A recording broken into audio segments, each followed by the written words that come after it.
আসসালামু আলাইকুম। আশা করি আপনারা সবাই ভালো আছেন। আমরা গত ক্লাসে যে টপিকসগুলো পড়িয়েছিলাম এর পরবর্তীতে আজকে আমরা পরবর্তী লেকচারে আমাদের টপিকসগুলো আছে সেটা হলো পদাশ্রিত নির্দেশক, উপসর্গ, অনুসর্গ, বিভক্তি, কারক এবং বাচ্য। আজকে আমরা এই টপিকসগুলো আলোচনা করব। সবগুলো টপিকস আমরা আলোচনা করব এক এক করে। সেই জন্য আপনারা শেষ পর্যন্ত ভিডিওটি একদম মনোযোগ দিয়ে দেখার চেষ্টা করবেন এবং প্রতিটা টপিক শেষ হওয়ার সাথে সাথে আপনারা অনুশীলনে চলে যাবেন। আচ্ছা, তারপর আমরা দেখছি শুরুতেই পদাশ্রিত নির্দেশক। পদাশ্রিত নির্দেশকটা কি? পদাশ্রিত নির্দেশকটা হলো ইংরেজিতে আর্টিকেল আছে, টা খানাখানে যে আর্টিকেল আছে, এই আর্টিকেল আছে, যেমন আছে দা আছে, তারপর আছে যে এ ই আই, মানে এগুলো আছে। আর ইংলিশে যে আর্টিকেল আছে দা, এই দা আর্টিকেলের ইংলিশ অর্থ হচ্ছে কি জানেন? টা খানাখানে।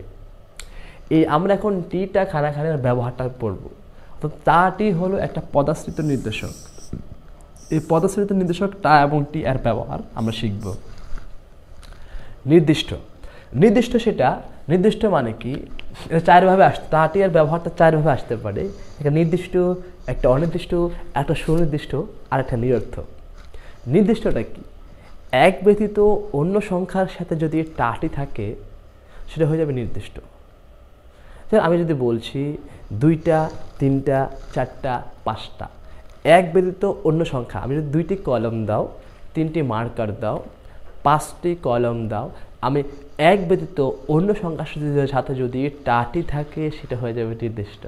আর যদি একের সাথে যদি টাটি থাকে, একের সাথে, যেমন একটি দেশ, সেটা যেমনই হোক, দেশটাকে আমি অনেক ভালোবাসি।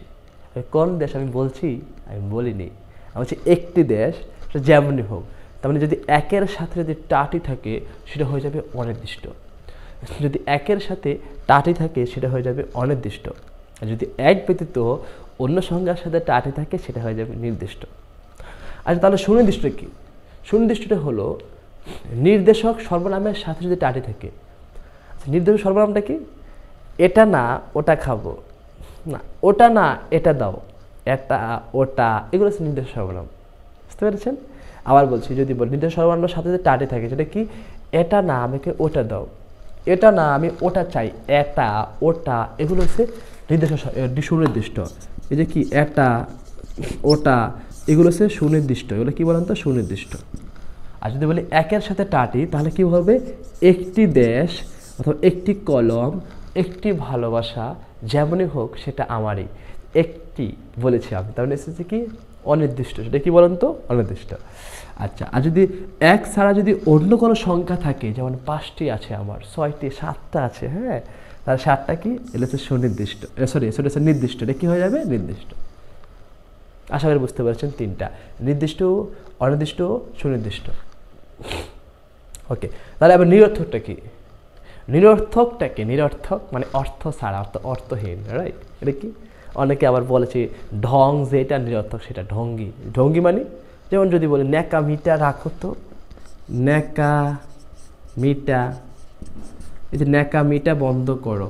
আচ্ছা বলো তো, আমি বলতে পারতাম ন্যাকামি বন্ধ করো, ন্যাকামি বন্ধ করো, আমি বলতে পারতাম ন্যাকামি বন্ধ করো, কিন্তু আমি বলছি ন্যাকামিটা বন্ধ করো, ন্যাকামিটা বন্ধ করো। তবে ন্যাকামিটা যে টাটা আছে, এই টাটা হয়েছে কি? নিরর্থক। এই টাটা হয়েছে কি বলুন তো? নিরর্থক। আমি বলতে পারতাম ও দুষ্টামিটা করো না, দুষ্টামিটা করো না, দুষ্টামি হয়েছে, অতিরিক্ত যোগ করছি টা, এই টাটা হচ্ছে নিরর্থক। ফাজলামিটা বন্ধ করো তো, ফাজলামিটা, এই টাটা হচ্ছে নিরর্থক। আমি বলতে পারতাম ফাজলামি বন্ধ করো। নিরর্থক মানে হচ্ছে ঢঙ্গি, অর্থাৎ যেটা অতিরিক্তভাবে যুক্ত হয়েছে সেটা নিরর্থক, দরকার নাই। এখানে অতিরিক্তভাবে টাটি, অর্থাৎ টাটি ছাড়াও এখানে বাক্যটা হচ্ছে, নিরর্থক এটা। বুঝতে পারছেন? বাস, আমরা আবার বলছি পদাশ্রিত নির্দেশকের টা এবং টি এর ব্যবহারটা কি? নির্দিষ্ট মানে হচ্ছে যে এক ব্যতীত অন্য সংখ্যার সাথে যদি টাটি থাকে, আর অনির্দিষ্ট মানে হচ্ছে যে এক এর সাথে যদি টাটি থাকে। সুনির্দিষ্ট মানে হচ্ছে যে যদি নির্দেশক সর্বনামের সাথে যদি টাটি থাকে, এটা ওটা এসব। নিরর্থক মানে হচ্ছে যে ঢঙ্গি, অর্থাৎ অতিরিক্ত, টাটি ছাড়াও বাক্যটা হচ্ছে এরকম। যেমন ন্যাকামিটা রাখো তো, দুষ্টামিটা বন্ধ করো, সারাটি সকাল তোমার অপেক্ষা বসে আছি, এটা হচ্ছে নিরর্থক। এই যে টাটা, তবে এটা ছাড়াও বাক্য হয়। এই যে টাটা নিরর্থক। আশা করি এই চারটা বুঝতে পেরেছিলাম। ওকে, এর পরবর্তীতে আমরা এখন চলে যাব পদশ্রেণীর নির্দেশকের। আমরা টা এবং টি এর ব্যবহারটা আমরা শিখলাম, বুঝতে পেরেছেন। এখন আমরা যে কাজটা করব সেটা হচ্ছে যে আমরা একটা জিনিস দিই, টাক, টুক, টুকু, টুকুন। টাক, টুক, টুকু, টুকুন। যদি টাক, টুক, টুকু, টুকুন যদি থাকলে নির্দিষ্ট অথবা অনির্দিষ্ট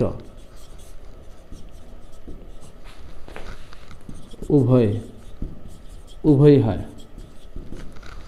বলছি টাক, টুক, টুকু, টুকুন থাকলে নির্দিষ্ট অনির্দিষ্ট উভয়ই হয়। আচ্ছা, এখন আমি একটা উদাহরণ দিচ্ছি। উদাহরণটা হচ্ছে যে পোয়া টাক,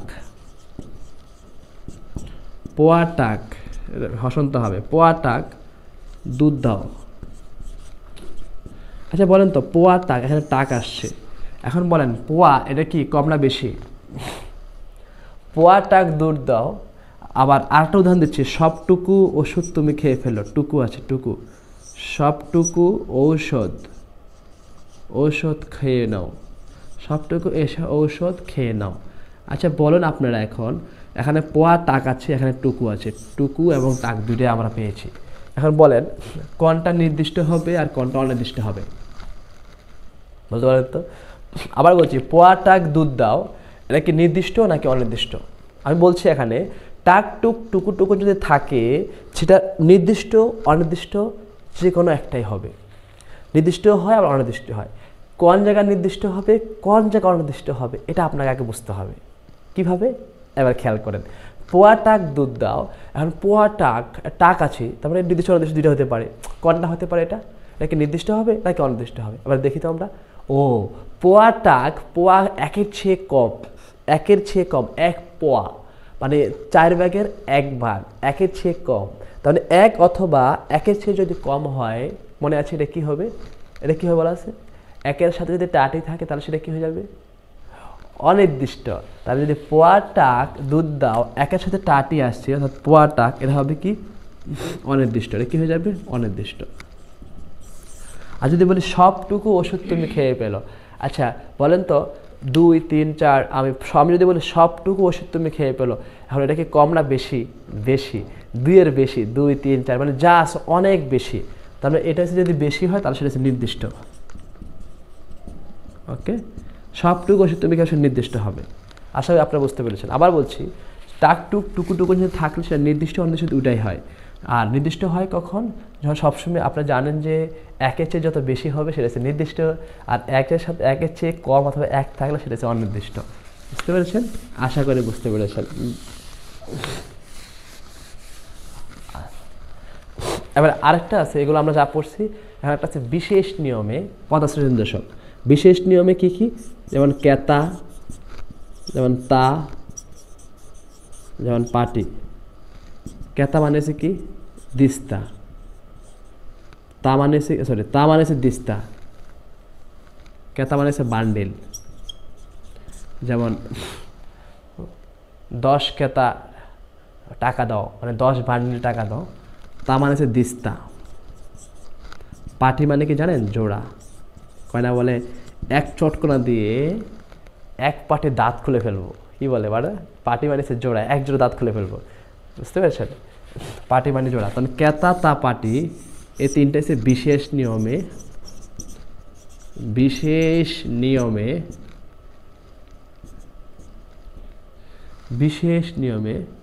ব্যবহৃত হয়। পদাশ্রিত নির্দেশকের 3টা জিনিস বিশেষ নিয়মে ব্যবহৃত। বিশেষ নিয়মে ব্যবহৃত হয়, সেটা কেতা, তা, পাটি। কেতা, তা, পাটি, কেতা, তা, পাটি। কেতা মানে বান্ডেল, তা মানে দিস্তা, পাটি মানে জোড়া। ওকে, আরও বিস্তারিত শীটে সুন্দর করে দেওয়া আছে অথবা বইতে সুন্দর করে দেওয়া আছে, এটা মিলাই দেখবেন। ঠিক আছে, পারবেন। আচ্ছা, এরই মাঝে আমাদের শেষ হয়ে গেল একটা প্রথম টপিক, সেটা হচ্ছে যে পদাশ্রিত নির্দেশক। আমি একটু বলছি, খেয়াল করেন কি ছিল। পদাশ্রিত নির্দেশকটা ছিল ইংরেজিতে আছে, আর্টিকেল আছে দা, অর্থ হচ্ছে টি অথবা টা, অর্থাৎ খানাখানি। তো টি এবং টায়ের ব্যবহারটা তাহলে কী হবে? টি আর টায়ের ব্যবহারটা হচ্ছে নির্দিষ্ট, অনির্দিষ্ট, সুনির্দিষ্ট এবং নিরর্থক। নির্দিষ্টটা কি? নির্দিষ্টটা হলো যদি একের সাথে যদি টাটি থাকে সেটা হয়ে যাবে, একের সাথে যদি টাটি থাকে সেটা হয়ে যাবে অনির্দিষ্ট, আর এক ব্যতীত যদি অন্য সংখ্যার সাথে টাটি দেয় সেটা হিসেবে নির্দিষ্ট। আমি বলছিলাম একটি দেশ যেমনই হোক, কোন দেশ আমি বলছি বলে নাই, তার মানে সেটা কি? অনির্দিষ্ট। 5টি কলম নির্দিষ্ট। আর সুনির্দিষ্ট কি? এটা না ওটা চাই, এটা না ওটা দাও, এটা না ওটা খাবো। মানে নির্দেশক সর্বনামের সাথে যদি টাটি থাকে সেটা হয়ে যাবে সুনির্দিষ্ট। বুঝতে পেরেছেন? এরপরে যদি আমি বলি এভাবে যে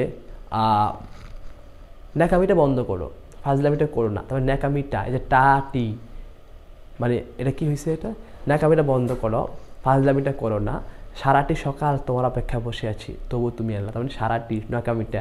এই যে টাটা এখানে নিরর্থক, টাটা এখন দরকার নাই, অপ্রয়োজনীয়। তবে ন্যাকামিটা, দুষ্টামিটা, ফাজলামিটা এগুলো নিরর্থক। এবার কী অর্থ বলেন তো? নিরর্থক। ঢঙ্গি যেটা নিরর্থক সেটা। আচ্ছা, এরপর আমরা আরেকটু সামনে যাচ্ছি, যে দেখলাম যে কৃষি আছে টাক, টুক, টুকু, টুকুন। এটা হচ্ছে যে নির্দিষ্ট অনির্দিষ্ট দুইটা ব্যবহৃত হয়েছে। নির্দিষ্ট যেমন একের চেয়ে কম যদি হয় সেটা হচ্ছে যে অনির্দিষ্ট, একের যদি বেশি হয় সেটা হচ্ছে নির্দিষ্ট। যেমন সব টুকু, টুকু আছে এখানে, টুকু আছে, টুকু আসলে অনির্দিষ্ট, অনির্দিষ্ট দুইটাই হবে, সব মানে বেশি আছে এখানে, তার মানে হচ্ছে এটা নির্দিষ্ট। বিশেষ নিয়মে আছে ক্যাতা তা পাটি। ক্যাতা মানে হচ্ছে বান্ডিল, তা মানে হচ্ছে দিস্তা, পাটি মানে জোড়া। ক্যাতা তা পাটি বিশেষ নিয়মে এগুলা আশা করি আপনারা পড়বেন। Thank you. এরপর চলে আছে উপসর্গ। নেক্সট টপিকটা কি বলেন তো? উপসর্গ।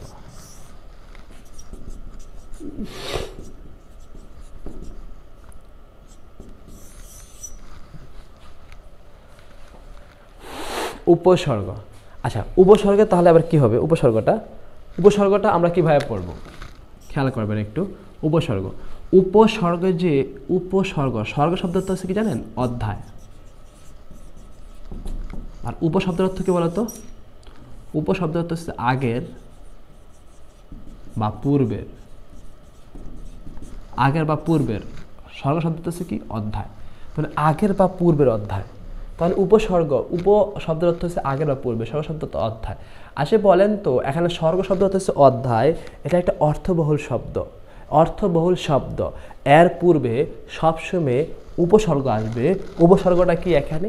উপ। কোন উপসর্গ? সংস্কৃত উপসর্গ। তার মানে উপসর্গটা গঠিত হয়েছে উপসর্গ দিয়ে। কি দিয়ে বলেন তো? উপসর্গ দিয়ে। উপসর্গটা গঠিত হয়েছে কি দিয়ে বলেন তো? উপসর্গ দিয়ে। তার মানে উপসর্গের যে উপটা, এটা হচ্ছে একটা উপসর্গ। আর উপটা শব্দ হচ্ছে আগের বা পূর্বের, আর স্বর্গ শব্দ হচ্ছে অধ্যায়, মানে আগের বা পূর্বের অধ্যায়। তাহলে উপসর্গের দুইটা অর্থ আছে, যেমন একটা হচ্ছে স্বর্গ অর্থ অধ্যায়, উপ হচ্ছে আগের বা পূর্বের। উপসর্গের অর্থ দ্বৈতকতা আছে, উপসর্গের অর্থ দ্বৈতকতা আছে কিন্তু অর্থবাচকতা নেই। উপসর্গের অর্থ দ্বৈতকতা আছে কিন্তু অর্থবাচকতা নেই।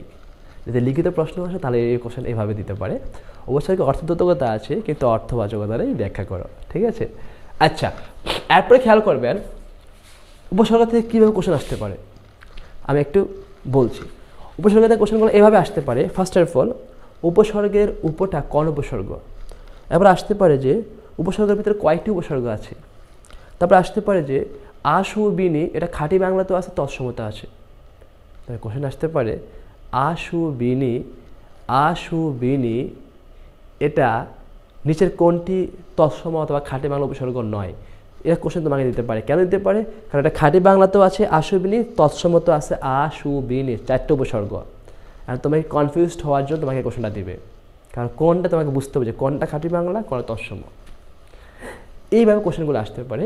আর এটা আসতে পারে যে উপসর্গের উপরে কর অর্থে ব্যবহৃত হয়েছে, অর্থাৎ কর অর্থে কোন উপসর্গ ব্যবহৃত হয়েছে, এই কোশ্চেনটা আসতে পারে। তার মানে আমাদেরকে এই কোশ্চেনগুলো একটু অ্যানালাইসিস করতে হবে। আর অ্যানালাইসিস করার জন্য আমি আশা করি আপনারা প্রত্যেকেই এগুলো ভালো করে পড়বেন। আর তার আগে আমরা জেনে নিই উপসর্গর অর্থদ্বৈতকতা, অর্থবাচকতা নেই। আর উপসর্গের এটা 3 প্রকার। কি কি? 1 নম্বরে খাঁটি বাংলা।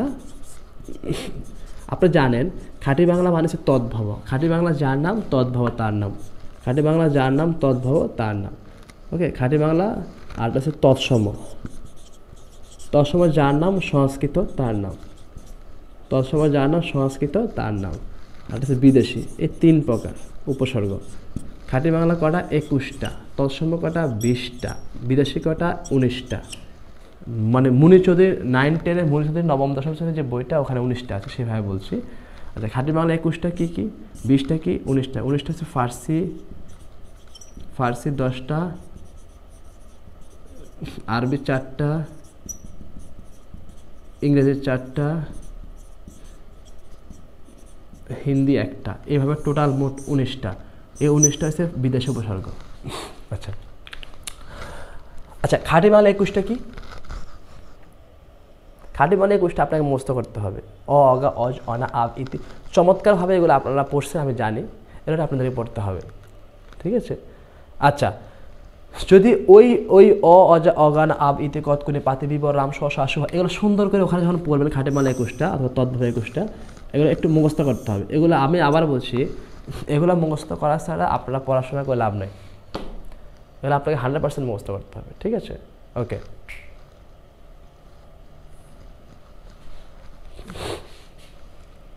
তারপর একটু খেয়াল করবেন, তারপর আমি একবার আপনাদেরকে একটু বলছি খাঁটি বাংলা 21টা এবং তৎসম যে 20টা, তার ভিতরে খাঁটি বাংলা 21টা এবং তৎসম 20টা, এই তার ভিতরে মিল আছে 4টায়। আ, সু, বি, নি। এই আ, সু, বি, নি, এই 4টা খাঁটি বাংলাতেও আছে, 21টার ভিতরে আছে, তৎসম 20টার ভিতরেও আছে। আছে কি না? 100% আছে। তার মানে এই তোমার আপনাদের যে কোশ্চেনটা, ফার্স্ট লেভেল কোশ্চেন আসতে পারে এরকম যে একটা কোশ্চেন আসতে পারে আবডাল, মনে করেন দিতে পারে, দিয়ে বলবে যে আবডালের যে আবটা কোন অর্থে ব্যবহৃত হয়েছে। তার মানে আপনাদেরকে পড়তে হবে খাঁটি বাংলা 21টার যে আছে এবং তৎসম যে 20টা আছে, এগুলো আপনাকে প্রথম মুখস্থ করতে হবে। শুধু তাই না, মুখস্থ করার পরে এগুলো অর্থ পড়তে হবে, কোনটা কোন অর্থে ব্যবহৃত হয়েছে। যেমন আবডালের যে আবটা, এটা কোন অর্থ ব্যবহৃত হয়েছে। কুনজরের যে কুটা, এটা কোন অর্থে ব্যবহৃত হয়েছে, এই যে আপনাকে পড়তে হবে। যেটা অবশ্যই মাস্ট বি, এটাকে পড়তে হবে আপনাকে। আর এই অর্থ বলে এগুলো সুন্দর করে বইতে সেটা আমরা দিয়ে দিচ্ছি, আপনি এগুলো কষ্ট ওখান থেকে পড়ে নেবেন একটু। ঠিক আছে। আর ওখানে দেখবেন যে পড়ার সময় দেখবেন যে মিল আছে 4টা জিনিসের, খাঁটি বাংলা দর্শনের মধ্যে 4টা জিনিস মিল আছে, আ, সু, বি, নি। এখান থেকে একটা কোশ্চেন আসতে পারে, আমি একটা কোশ্চেনটা আমি নিজেই বলছি, নিচের কোনটি খাঁটি বাংলা উপসর্গ নয়? নিচের কোনটি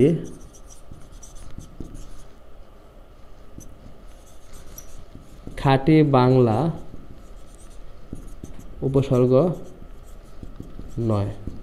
এই কোশ্চেনটা আসতে পারে, নিচের কোনটি খাঁটি বাংলা উপসর্গ নয়? অপশন দিছে আবডাল, অপশন দিছে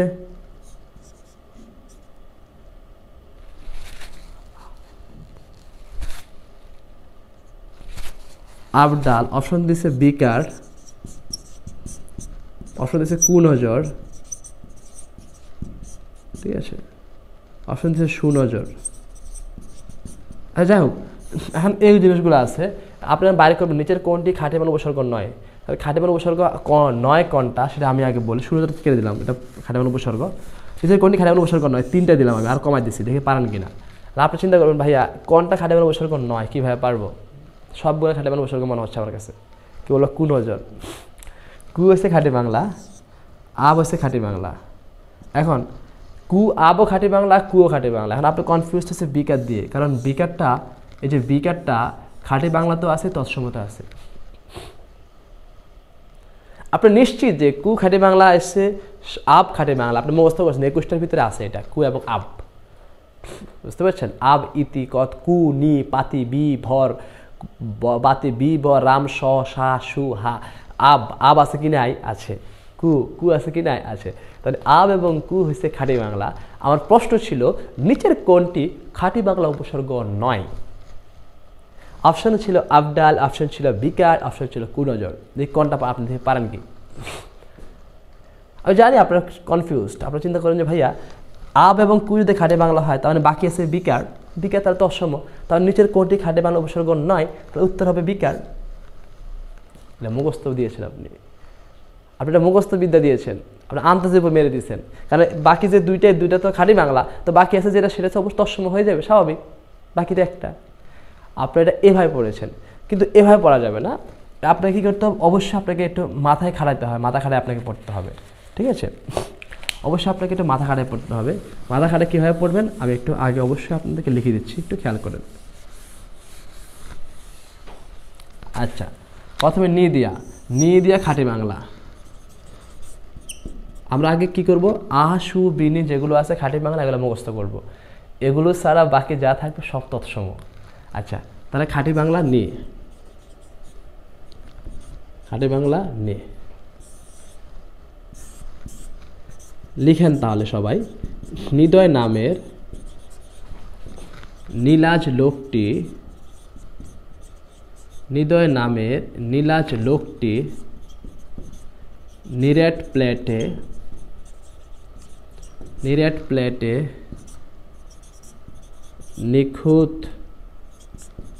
নিখুঁতভাবে খেয়ে নিভাজ পেটে নিখোঁজ হলো।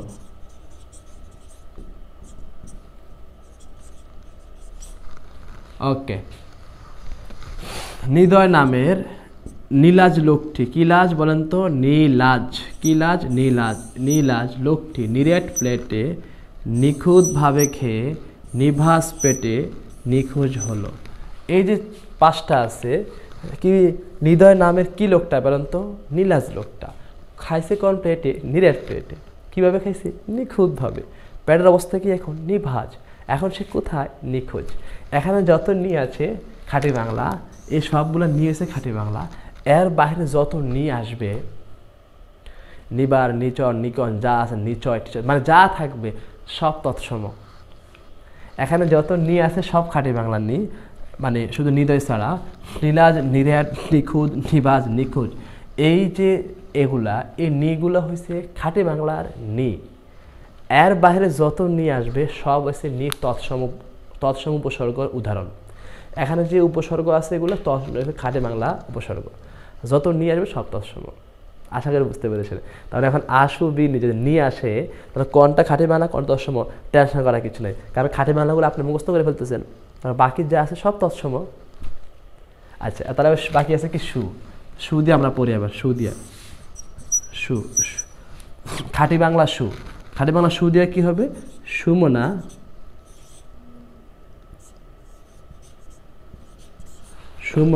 সুমনের প্রতি সুনজর দেওয়ায়, কি নজর, সুনজর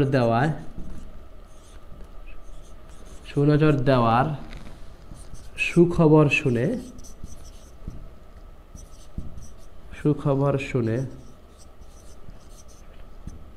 সুমনা সুমনের প্রতি সুনজর দেওয়ার সুখবর শুনে সুমন সুদিন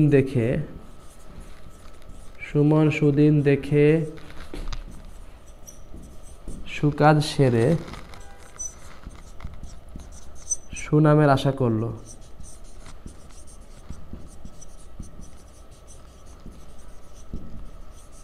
ওকে, আচ্ছা বলেন তো, সুমনের প্রতি কি দিছে, সুনজর দিছে। কি শুনছে, সুখবর শুনছে। সুমন কি দেখছে, সুদিন দেখছে। দেখে কি সেরে ফেলছে, সুকাজ সেরে ফেলছে। এখন কিসের আশা করতেছে, সুনামের আশা করে। আচ্ছা, আবার বলছি, সুমনা সুমনের প্রতি সুনজরে দেওয়ার সুখবর শুনে সুমন সুদিন দেখে সুকাজ সেরে সুনামের আশা করলো। সুমনা সুমনের প্রতি সুনজর, সুখবর, সুদিন এবং সুকাজ এবং সুনামের আশা করছে। এই সুগুলা দিয়ে এগুলো হচ্ছে খাঁটি বাংলা। এর বাইরে যত সু আসবে সবগুলা সু হলো তৎসম। সবগুলা সু হচ্ছে তৎসম উপসর্গ। কি উপসর্গ, তৎসম। আশা করি দুটো বুঝতে পারছেন আপনারা। নি এবং সু। নি দেওয়া হলো, নিদয় নামের নীলাজ লোকটি নিরেট প্লেটে নিখুঁতভাবে খেয়ে নিভাজ পেটে নিখোঁজ হলো। খাঁটি বাংলা নি উপসর্গ শেষ।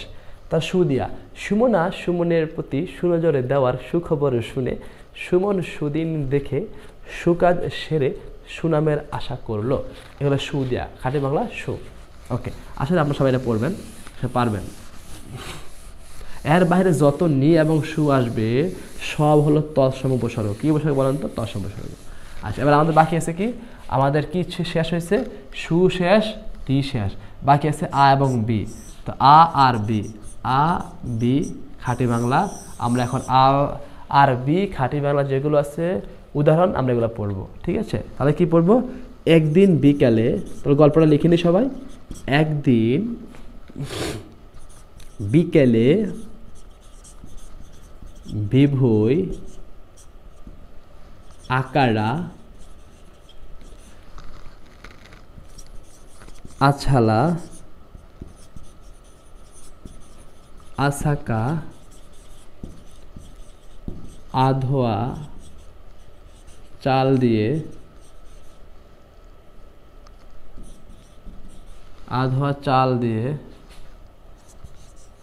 আলুনি খিচুড়ি আলুনি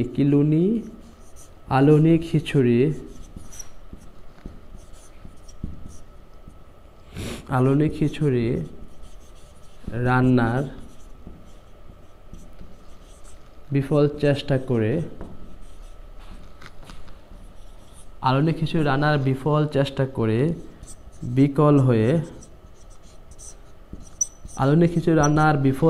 করে বিকল হয়ে আগাছা ও আকাঠা নিয়ে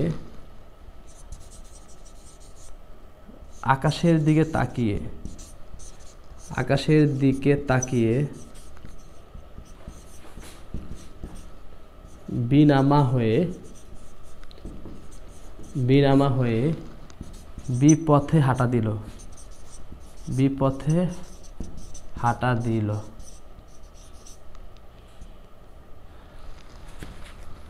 ওকে, শেষ। আচ্ছা, এবার খেয়াল করেন, আমি একটু খেয়াল করছি, এদিকে খেয়াল করবেন। আ এবং বি খাঁটি বাংলা, আমাদের সু এবং নি শেষ, এবং আর বি বাকি আছে খাঁটি বাংলা। আচ্ছা, কি কি? একদিন বিকালে বিভুই আকারা আসালা আসাকা আধোয়া চাল। চালগুলো কেমন ছিল? আকারা আসালা আসাকা আধোয়া চাল ছিল। আধোয়া চাল দিয়ে কেমন খিচুড়ি রান্না করছে? আলুনি খিচুড়ি রান্না করছে। রান্না করার পর বিফল চেষ্টা করছে, শেষ পর্যন্ত কি হয়েছে জানেন? বিকল হয়েছে। কি হয়েছে? বিকল হয়ে আগাছা এবং আকাঠা নিয়ে, কি হয়েছে? আগাছা ও আকাঠা, কি কাঠা? আকাঠা। আগাছা ও আকাঠা নিয়ে আকাশের দিকে তাকিয়ে, কোথায় তাকিয়ে? আকাশের দিকে তাকিয়ে কি হয়ে? বিনামা হয়ে। কি হয়ে বলেন তো? বিনামা হয়ে কোথায় হাঁটা দিল বা কোথায় দৌড় দিল? বিপথে। কি পথে? বিপথে। আশা করি সবাই লিখছেন। আবার বলছি, একদিন বিকেলে বিভুই আকারা আসালা আসাকা আধোয়া চাউল দিয়ে আলুনি খিচুড়ি রান্নার বিফল চেষ্টা করে বিকল হয়ে আগাছা ও আকাঠা নিয়ে আকাশের দিকে তাকিয়ে বিনামা হয়ে বিপথে হাঁটা দিল। এখানে যা আছে সবগুলো হচ্ছে খাঁটি বাংলা আ এবং বি। এর বাইরে যত আ বি আছে সবগুলো হলো তৎসম। আচ্ছা, আমাদের কোশ্চেন ছিল এখানে, বলেন তো নিচের কোনটি খাঁটি বাংলা উপসর্গ নয়?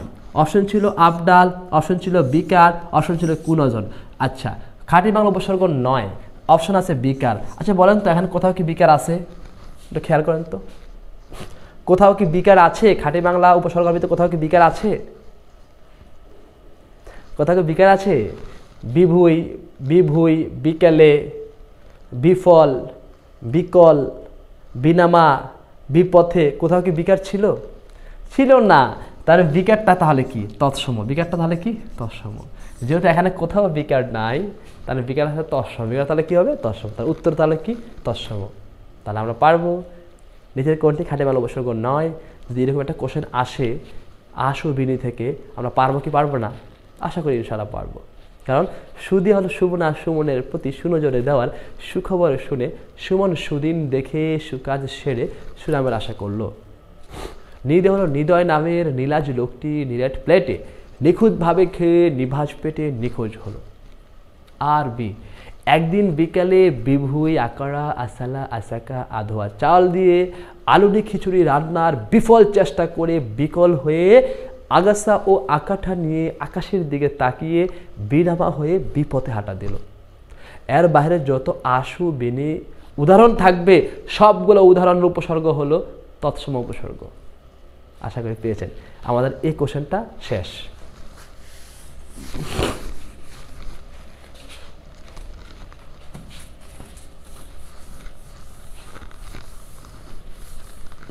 আচ্ছা, আরেকটা কোশ্চেন আছে আমাদের। কোশ্চেনটা হলো কয়টি উপসর্গ আছে বাইর করো।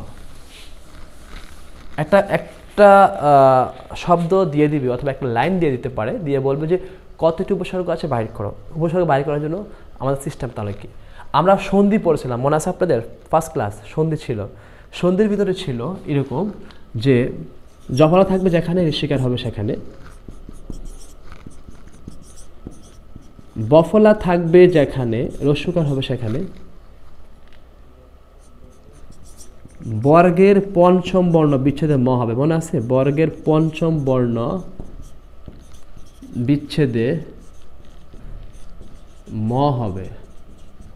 কি হবে? ম হবে। তারপরে অনুস্বার থাকলে ম হবে, অনুস্বার থাকলে কি হবে? ম হবে। আচ্ছা, এই নিয়মগুলো আমরা সন্ধিতে পড়াইছিলাম। এখন আমাদের আবার কাজে লাগতেছে। কেন কাজে লাগতেছে? কারণ উপসর্গ বাইর করতে হলে আমাদের এগুলো লাগবে। উপসর্গ বাইর করতে হলে আমাদের এগুলো লাগবে। কিভাবে লাগছে দেখেন, একটু খেয়াল করেন। ব্যাকরণ, ব্যাকরণের ভিতরে কয়টি উপসর্গ আছে? ব্যাকরণ জফলা আছে কি নাই? আছে। তার মানে জফলা থাকবে যেখানে, রস্যিকার হবে সেখানে, জফলা থাকবে যেখানে, রস্যিকার হবে সেখানে। তাহলে ব্যা জফলার পরিবর্তে রস্যিকার হয়েছে, তো বাকি আছে কি? আ। এই যে আ এখানে বসালাম, তাহলে বি যোগ আ। আর এই করণ, এটা আলাদা একটা অর্থবহুল শব্দ। উপসর্গ সবসময় অর্থবহুল শব্দের পূর্বে বসে। অর্থবহুল শব্দ হচ্ছে করণ, তারপরে উপসর্গ আসছে কয়টা? দুইটা, একটা হচ্ছে বি, একটা হচ্ছে আ। আশা করি বুঝতে পেরেছেন। আরেকটা উদাহরণ দিই, আবার বুঝতে পারবেন। অত্যাচার, অত্যাচার এটা ভাঙে তো কি হবে? কয়টা উপসর্গ আছে? অত্যাচার জফলা আছে না, জফলা থাকবে যেখানে, রস্যিকার হবে সেখানে, তাই অতি কি হয়ে যাবে? অতি। তাহলে অত জফলা কেটে গেছে, বাদ, অতি হয়ে গেছে। বাকি আছে কি? আচার, আচার। তাহলে অতি আচার। তাহলে আমরা শেষ থেকে শুরু করি। চার, চার একটা অর্থবহুল শব্দ। 4, 5, 6 এটা অর্থবহুল শব্দ। এই চারের পূর্বে তাহলে কয়টা উপসর্গ আছে? একটা হচ্ছে আ, একটা হচ্ছে অতি, একটা, দুইটা, দুইটা উপসর্গ আছে। কয়টা উপসর্গ আছে? দুইটা। তার মানে জফলা থাকবে যেখানে, ঋষিকার হবে সেখানে। এই সন্ধিটা আমরা পড়ছিলাম। এখন কি আমরা ওটা দিয়ে উপসর্গ বাইর করতে পারছি কি পারছি না? 100% আমরা সেটা পারছি। আচ্ছা, এবার আমরা দেখি বফলা। বফলা থাকবে যেখানে, রস্যকার হবে সেখানে। তাহলে বলেন তো, সু সা গ ত, এর ভিতরে কয়টা উপসর্গ আছে? বল, বাইর করেন তো। সুস্বাগতের ভিতরে কয়টা উপসর্গ আছে বলেন? সুস্বাগত এর ভিতরে কয়টা উপসর্গ আছে? বাইর করতে পারবেন?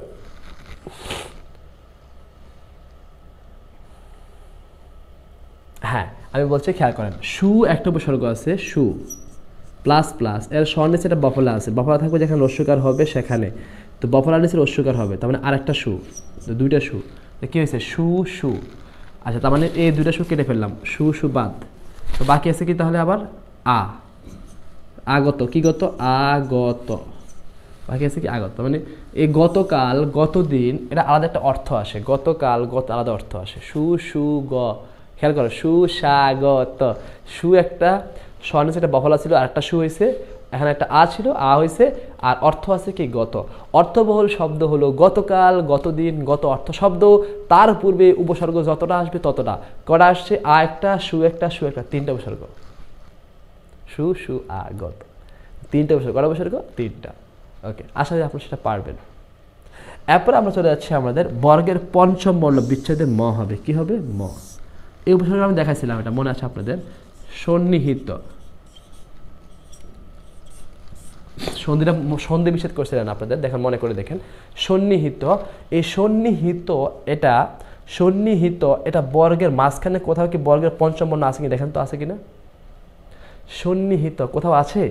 সন্নিহিত, তার মানে কি? আমরা দেখি, ত থ দ দ দন্ত ন প প ব ব ম, ও ইয় ন ন ম, ন আছে কি না? আছে। ন বর্গের কত নাম্বার? 5 নাম্বার। তাহলে বর্গের পঞ্চম নাম্বার। বর্গ তাহলে কি? পড়াছিলাম প্রথম ক্লাসে, ক চ ট ত প হলো বর্গ। এই প্রতিটা বর্গের 5 নাম্বার যেটা আছে, 5 নাম্বারটা কি আছে? ক খ গ ঘ ও, প প ব ব ম। এই যে বর্গের 5 নাম্বারটা যদি বিচ্ছেদ হয়, আলাদা হয়, ব্রেকআপ হয়, সবসময় ওখানে ম হবে, কি হবে? ম। তো সন্নিহিত যে নটা, এই দেখুন সন্নিহিত ন আছে না এখানে, তাহলে প্রথম যে নটা আছে সেটা হয়ে যাবে সম।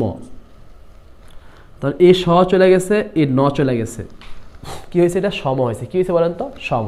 তো বাকি আছে কি বলেন তো? নিহিত। বাকি আছে কি বলেন তো? নিহিত। তো নিটা এখানে বসান দেন, নিহি। তাহলে সম একটা, নি একটা।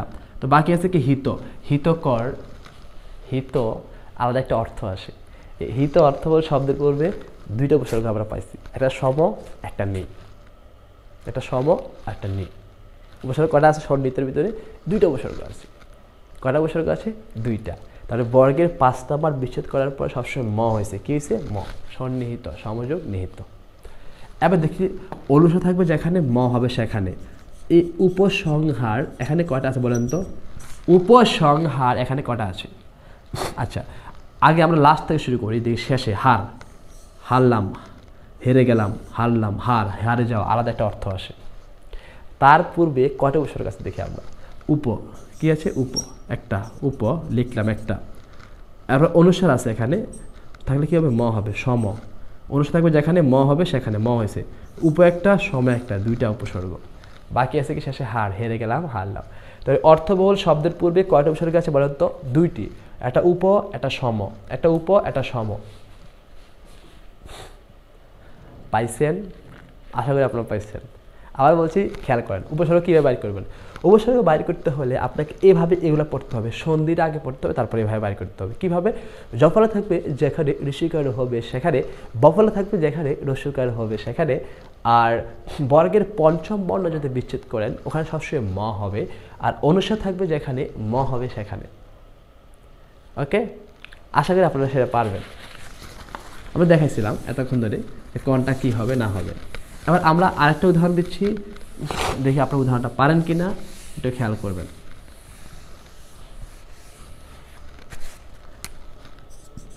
সম ভি বে হার, এখানে কটা উপসর্গ আছে বাইর করেন তো? সম ভি বে হার, সম ভি বে হার। আরেকটা উদাহরণ দিচ্ছি, অত্যাবশ্যক। এগুলো সবগুলা আমার বইতে পাবেন, ওখানে পড়ে নিতে পারেন। অত্যাবশ্যক, খেয়াল করেন, অত্যাবশ্যক। আর বলছি সমবিহার, সমবিহার। খেয়াল করেন, সম একটা উপসর্গ, যার কেউ নাই, চলে যাওয়ার পরে কে রে কাকে রেখে গেছে? একটা অকে। অটা হচ্ছে বিলীন অথবা নীলীন বর্ণ বলা, তো প্রত্যেকটা ব্যঞ্জনের সহযোগী হিসাবে অ। সম একটা, আর একটা অ একটা ছিল, এখানে চলে যাওয়ার পরে অ, উজ্জ্ব একটা অ আছে, এখানে বাকি আছে কি? ভি, অভি। সমযোগ অভি, অভি দুইটা হয়েছে। ব জফলা আছে কি না? আছে। জফলা থাকবে যাকে রস্বীকার হবে সেখানে, তার মানে ব শিকার বি, ব জফলা শেষ। তো বাকি আছে কি? আহার। কি হার? আহার। আও চলে গেছে, বাকি আছে কি? হার। এই হার আলাদা একটা অর্থ আসে। অর্থ বল শব্দের পূর্বে উপসর্গ করা আসছে একটা, দুইটা, তিনটা, চারটা উপসর্গ। রাইট, আশা করি বুঝতে পেরেছেন। হয়েছে? মিলাই দেখেন হয়েছে কিনা। আর অত্যাবশ্যক করা লিখছেন, মনে করেন তো, দেখেন তো অত্যাবশ্যক। তো জফলা আছে কি না? আছে। তাহলে কি হবে? এটা অতি, অতি, অতিযোগ আবশ্যক। আচ্ছা, কটা আছে এখানে? আপনি যদি বলেন যে ভাইয়া অতি একটা আছে, একটা দিলাম, তাহলে বশ্যক। বশ্যক কি আলাদা অর্থ আসে? আলাদা অর্থ হয় না। আলাদা অর্থ আসে? হয় না। যদি অর্থ না হয় তাহলে আবশ্যক, আবশ্যক পুরোটা একটা অর্থ আসে, রাইট, একসাথে। পুরোটা যদি একটা অর্থ আসে তাহলে অবশ্যই একটা উপসর্গ করা আছে এখানে, একটা, সেটা হচ্ছে কি? অতি। এটা কি হয়েছে? অতি। আশা করি বুঝতে পেরেছেন। অর্থবল হতে হবে, আর নয় হবে না। অর্থবল শব্দের পূর্বে সবসময় উপসর্গ আসবে, আর নয় উপসর্গ হবে না। বুঝতে পারছেন? শুধু উপসর্গ দেখলেন আর দিয়ে দিবেন এরকম হবে না। উপসর্গ আসছে কমন, সেই না দিবেন হবে না। দেখতে হবে পরেরটা কি আপনার অর্থবল হয়েছে কিনা। যদি অর্থবল না থাকে তাহলে সেই উপসর্গ কখনো হবে না। ওকে, আশা করি আপনি বুঝতে পেরেছেন। খুব গুরুত্বপূর্ণ কোশ্চেনটা। এরকম কোশ্চেন আসে যে কয়টা উপসর্গ আছে, কি আছে, এটা বাইর করো। ঠিক আছে, আশা করি সেটা পারবেন। আমাদের উপসর্গ এরই মাঝে আমাদের আরেকটি টপিক শেষ হয়ে গেল, উপসর্গ। ঠিক আছে, আমি উপসর্গ সম্পর্কে একটু বলতে ধারণা দিচ্ছি, একটু খেয়াল করে আপনারা বলবেন, শুনবেন। উপসর্গ, উপশব্দের অর্থ হচ্ছে যে আগের বা পূর্বের, আর স্বর্গ শব্দের অর্থ হচ্ছে অধ্যায়, আগের বা পূর্বের অধ্যায়। ওকে, উপসর্গের অর্থ দ্যোতকতা আছে কিন্তু অর্থবাচকতা নেই। উপসর্গটা 3 প্রকার। এটা খাঁটি বাংলা উপসর্গ বা তদ্ভব, একটা হচ্ছে সংস্কৃত বা তৎসম উপসর্গ, আর একটা বিদেশি। খাঁটি বাংলা হচ্ছে 21টা, তৎসম 20টা এবং বিদেশি হলো 19টা। 21টা এবং 20টার ভিতরে মিল আছে 4টায়, একটা আ সু বি নি, এই 4টার ভিতরে মিল আছে। এই জন্য আমরা খাঁটি বাংলা যেগুলো আছে এগুলো মুখস্থ করবো, আর এর বাইরে যা আছে সব হলো তৎসম। তো খাঁটি বাংলাগুলো কী ছিল? আশুবিনীর সুমনা সুমনের প্রতি সুনজরে দেওয়ারে সুখবর শুনে সুমন সুদিন দেখে সুকাজ সেরে সুনামের আশা করলো, এগুলো সুদিয়া। নিদে হলো হৃদয় নামের ডিলাজ লোকটি ডিরেক্ট প্লেটে নিখুঁতভাবে খেয়ে নিভাজ পেটে নিখোঁজ হলো। আর আ এবং বি, একদিন বিকালে বিভই আকারা আসালা আসাকা আধোয়া চাল দিয়ে আলুনি খিচুড়ি রান্নার বিফল চেষ্টা করে বিকল হয়ে আগাছা ও আকাঠা দিয়ে আকাশের দিকে তাকিয়ে বিনামা হয়ে বিপথে হাঁটা দিল। বুঝতে পেরেছেন? আর বিশেষ। এরপরে যাচ্ছি আমরা আরেকটু সামনে গিয়ে দেখলাম যে প্রথম কোশ্চেন আমাদের শেষ, নিচের কোনটি খাঁটি বাংলা উপসর্গ নয়। আমরা তার অবশ্যই আমরা খাঁটি বাংলাগুলো পড়ছি, আর যা আসবিনে যা থাকবে এর বাইরে সব তৎসম। নেক্সট কোশ্চেন, কয়টি উপসর্গ আছে বাইর করো। জফলা থাকবে যেখানে রস্যিকার হবে সেখানে, বফলা থাকবে যেখানে রস্যকার হবে সেখানে, বর্গের পঞ্চম বর্ণ যদি বিচ্ছেদ করে সেখানে ম হবে, আর অনুসার থাকলে ম হবে। আমরা প্রত্যেকটা একটু আগে দেখেছিলাম, লিখেছিলাম কিভাবে কেমনে কি হলো। আশা করি আপনারা টেনে টেনে আবার সুন্দর করে দেখে নেবেন। এরই মাঝে আমাদের উপসর্গ শেষ, এবং কোনটা কোন অর্থে আসছে, কি আসছে না আসছে বাকিগুলো আপনার অবশ্যই মুখস্থ করে নিতে হবে। অবশ্যই উপসর্গগুলো মুখস্থ করতে হবে 100%, কারণ এখান থেকে কমন আসে। ঠিক আছে, উপসর্গতে একটা কোশ্চেন থাকে, উপসর্গগুলো একটা মুখস্থ করে নেবেন, আশা করি মনে থাকবে। এরপরে আমাদের টপিক হচ্ছে অনুসর্গ। কি সর্গ? অনুসর্গ। অনুসর্গ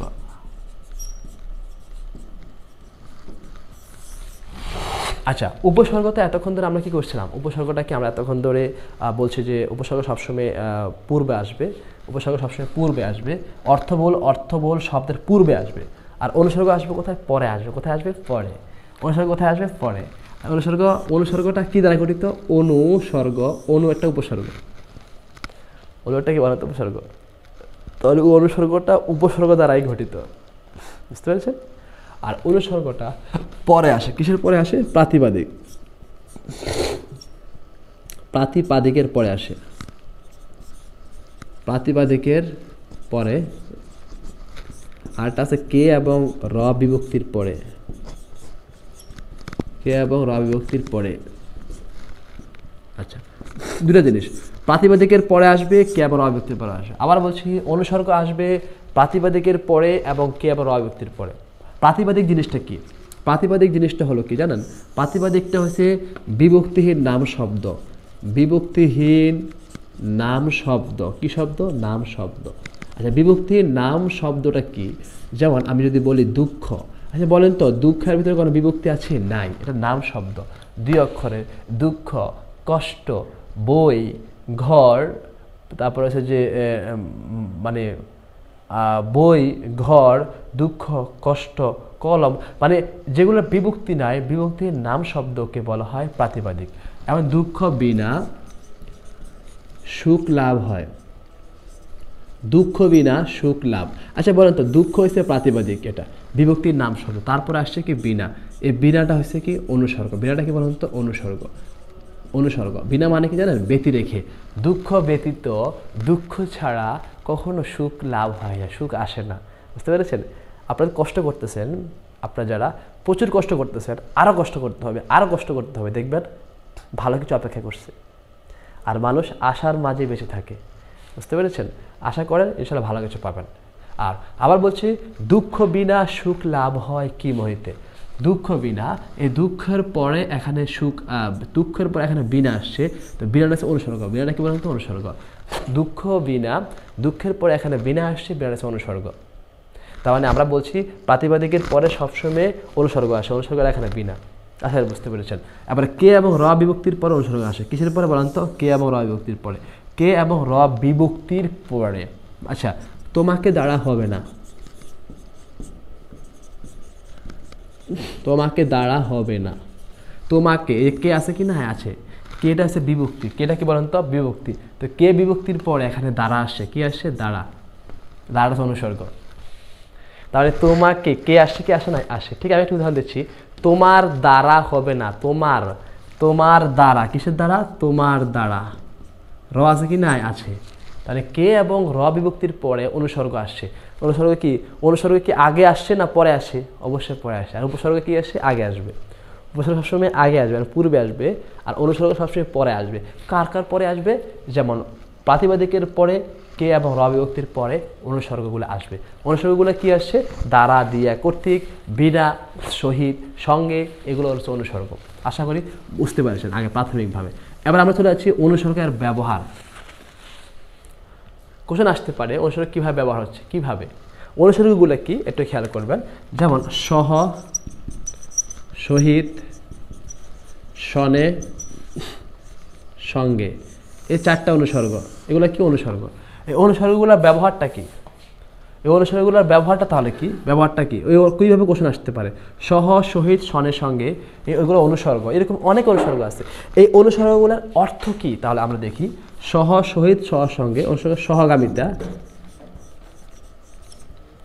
সহগামিতা, বিরুদ্ধগামিতা, সমসূত্র, তুলনা। ওকে, খেয়াল করবেন এই সহ, সহিত, সনের সঙ্গে যে অনুসর্গগুলো আছে, এই অনুসর্গগুলো বিভিন্ন অর্থে আসতে পারে। যেমন সহগামিতা অর্থে আসতে পারে, বিরুদ্ধগামিতা অর্থে আসতে পারে, সমসূত্র অর্থে আসতে পারে, তুলনা অর্থে আসতে পারে। ক্লিয়ার? ওকে, সহগামিতা মানে কি, সহগামিতা মানে হচ্ছে যে ভালো সম্পর্ক। কেমন সম্পর্ক, ভালো সম্পর্ক, ভালো সম্পর্ক। ভালো সম্পর্ক যদি বোঝায় তাহলে সহগামিতা হবে। আর যদি খারাপ সম্পর্ক বোঝায়, সম্পর্ক যদি খারাপ বোঝায় তাহলে সেটা হচ্ছে যে বিরুদ্ধগামিতা হবে। আমি দুটো উদাহরণ দিচ্ছি।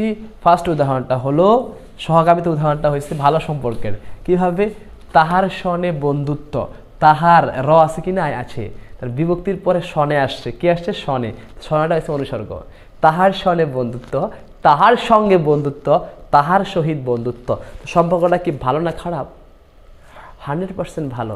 তাহার সনে আপনার বন্ধুত্ব, তাহার সনে আপনার মিলন, তাহার সনে আপনার ভালোবাসা। তার মানে এই যে সঙ্গটা, অর্থাৎ এই যে সনের সহিত সঙ্গে সঙ্গে যে কোনো একটা আসুক না কেন, এই সম্পর্কটা কী হয়েছে, ভালো না খারাপ, 100% ভালো সম্পর্ক।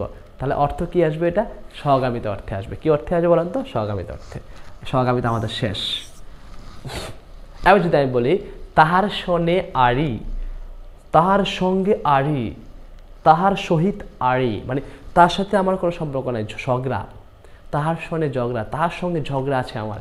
সম্পর্কটা কি ভালো না খারাপ, 100% খারাপ। যেমন দংশিন সনে, মনে আছে, দংশিন সনে মানে সাপে দংশন করছে, সনে আছে, তার মানে সাপে দংশন করছে, ওমা, তার সম্পর্কটা কেমন, অবশ্যই খারাপ। তাহলে বিরুদ্ধগামিতা, এটা কী হয়েছে বলেন তো, বিরুদ্ধগামিতা। খারাপ সম্পর্ক যেটা বিরুদ্ধগামিতা সেইটা, ভালো সম্পর্ক যেটা সহগামিতা সেইটা। আশা করি দুটা বুঝতে পেরেছেন। 3 নম্বরে আছে সমসূত্র। সমসূত্র মানে কি, সমসূত্র মানে হচ্ছে যে সন্ধি অথবা চুক্তি উল্লেখ থাকবে, সন্ধি অথবা চুক্তি উল্লেখ থাকবে। আবার বলছি, যদি সন্ধি অথবা চুক্তি উল্লেখ থাকে তাহলে সেটা সমসূত্র হয়ে যাবে। কি হয়ে যাবে, এটা সমসূত্র। ক্লিয়ার? সন্ধি অথবা চুক্তি যদি উল্লেখ থাকে তাহলে সেটা হয়ে যাবে সমসূত্র। কি সূত্র, সমসূত্র।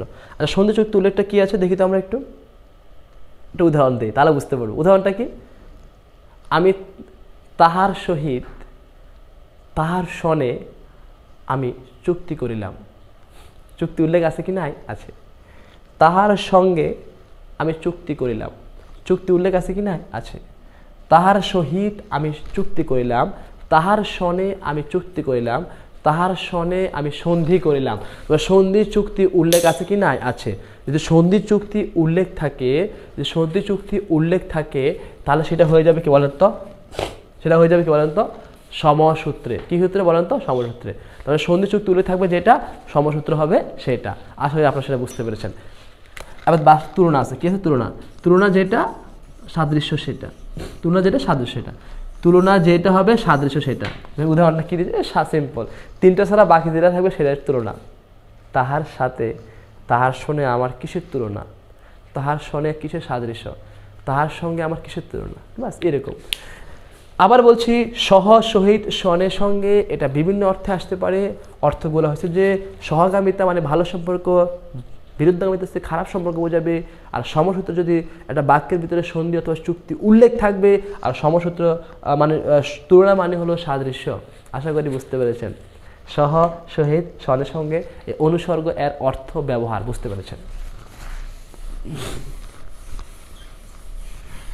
আচ্ছা, আমরা আরও কয়েকটা দেখি, চেষ্টা করি আমরা, মানে এগুলো তো বইতে আছে, তারপর আমরা কয়েকটা দেখি আমরা পারে কিনা। আরও দুটো অনুসর্গ দিচ্ছি, পর অথবা পরে। আচ্ছা, এই পর অথবা পরে এই যে অনুসর্গটা, এটা আমরা কি অর্থে আসতে পারি আমরা দেখি। এক নম্বরে ধারাবাহিকতা, ধারাবাহিকতা। দুই নম্বরে দীর্ঘ বিরতি। তিন নম্বরে স্বল্প বিরতি।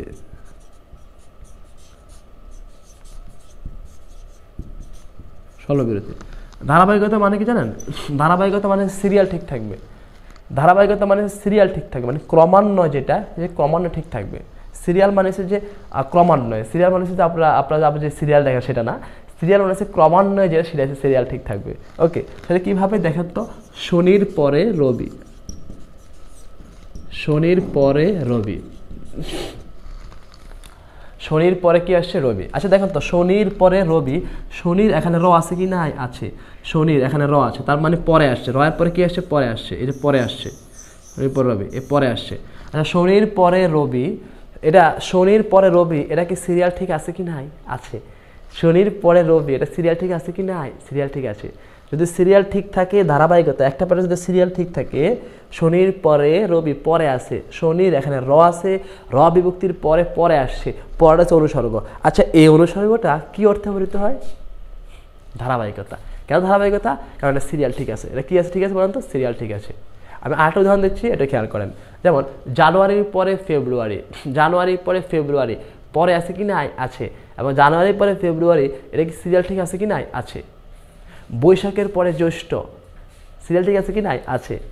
আমি যদি বৈশাখের পরে আষাঢ়, আমি যদি বলি শনির পরে শনির পরে সম, রবি না সম, এটা হচ্ছে দীর্ঘ বিরতি, সিরিয়াল ঠিক থাকবে না, সিরিয়াল ঠিক থাকবে না। শনির পরে কি হবে? সম। কিন্তু শনির পরে সম লেখে তাহলে সিরিয়াল ঠিক নাই। আর যদি সিরিয়াল ঠিক না থাকে, ধারাবাহিকতা ঠিক না থাকে, তাহলে সেটা হয়ে যাবে দীর্ঘ বিরতি। সেটা কি হয়ে যাবে? দীর্ঘ বিরতি। আবার বলছি, সিরিয়াল ঠিক থাকবে যেটা ধারাবাহিকতা সেটা, সিরিয়াল ঠিক থাকবে না যেটা দীর্ঘ বিরতি সেটা। বুঝতে পেরেছেন? আমরা আবার সহজ করে দিচ্ছি, আরেকটা খেয়াল করেন। সিরিয়াল ঠিক থাকবে বলতে আমরা বুঝেছি কি, যেমন বৈশাখের পরে জ্যৈষ্ঠ, এটা ঠিক আছে, এটা ধারাবাহিকতা। বৈশাখের পরে আষাঢ়, সিরিয়াল ঠিক আছে, তাই দীর্ঘ বিরতি। জানুয়ারির পরে মার্চ, সিরিয়াল ঠিক আছে, নাই, এটা দীর্ঘ বিরতি। যদি বলে জানুয়ারির পরে ফেব্রুয়ারি, সিরিয়াল ক্রমান্বয় ঠিক আছে তো, হ্যাঁ, তখন এটা হচ্ছে এই যে পর অথবা পরেটা, এটা হচ্ছে ধারাবাহিকতা। যদি সিরিয়াল ঠিক থাকবে যেটা ধারাবাহিকতা সেটা, সিরিয়াল ঠিক থাকবে না যেটা দীর্ঘ বিরতি সেটা। তাহলে স্বল্প বিরতিটা কি বলেন তো? স্বল্প বিরতিটা কি? স্বল্প বিরতিটা কি জানেন? মনে করেন যে আপনি এখানে বসে বসে ভাত খাচ্ছেন, হঠাৎ করে একটা বাচ্চা অথবা একটা বেবি অথবা একটা শিশু আর কি, হ্যাঁ, এটা শিশু কি করেছে, এখানে এমন একটা অঘটন ঘটাই দিয়েছে, আপনি ভাত না খেয়ে চলে গেছেন, আপনার মা আপনাকে ডাকছে, খোকা খেতে আয়, আপনি বলছেন না, এত কিছুর পরেও কি ভাত খাবো? এত কিছুর পরে আছে কি না? আছে। এত কিছুর পরেও কি ভাত খাওয়া যায়? পরে আছে কি না? আছে। তার মানে এটা অবশ্যই অনুসর্গ। আচ্ছা, কি অর্থে আসে এটা আমরা দেখি তো। ঘটনা ঘটে যাবে, ফলাফল রয়ে যাবে। ঘটনা ঘটে গেছে, ফলাফল রয়ে গেছে, তার নাম হলো স্বল্প বিরতি। কোন বিরতি বলেন তো? স্বল্প বিরতি। তার নাম কোন বিরতি বলেন তো? স্বল্প বিরতি। ঘটনা ঘটে যাবে, ফলাফল রয়ে যাবে, তার নাম হলো স্বল্প বিরতি। ঠিক আছে? এত কিছুর পরেও তোমার সাথে আর থাকা চলে না। তোমার সাথে আমার একটা ঘটনা ঘটে গেছে, এমন একটা ঝামেলা সৃষ্টি হয়েছে। এখন আমি ঘটনা ঘটে যাওয়ার পর আমি তোমাকে বলছি যে এত কিছুর পরে তোমার সাথে আমার থাকা চলে না। বুঝতে পেরেছো? পরে আছে কি না? আছে। এবং এটা কি অর্থে আসছে? ও ঘটনাটা ঘটাই দিয়েছি, ফলাফলটা এখনও আছে, তার নাম হলো স্বল্প বিরতি। আশা করি বুঝতে পেরেছেন। তিনটা পর অথবা পরে, এটা তিনটা অর্থে আসছে, ধারাবাহিকতা, দীর্ঘ বিরতি, স্বল্প বিরতি। সিরিয়াল ঠিক থাকলে সেটা ধারাবাহিকতা, সিরিয়াল ঠিক না থাকলে সেটা দীর্ঘ বিরতি। আর যদি ঘটনা ঘটে যায়, ফলাফলটা এখানে রয়ে যায়, তারা সর্ববিরতি। আশা করি বুঝতে পেরেছেন।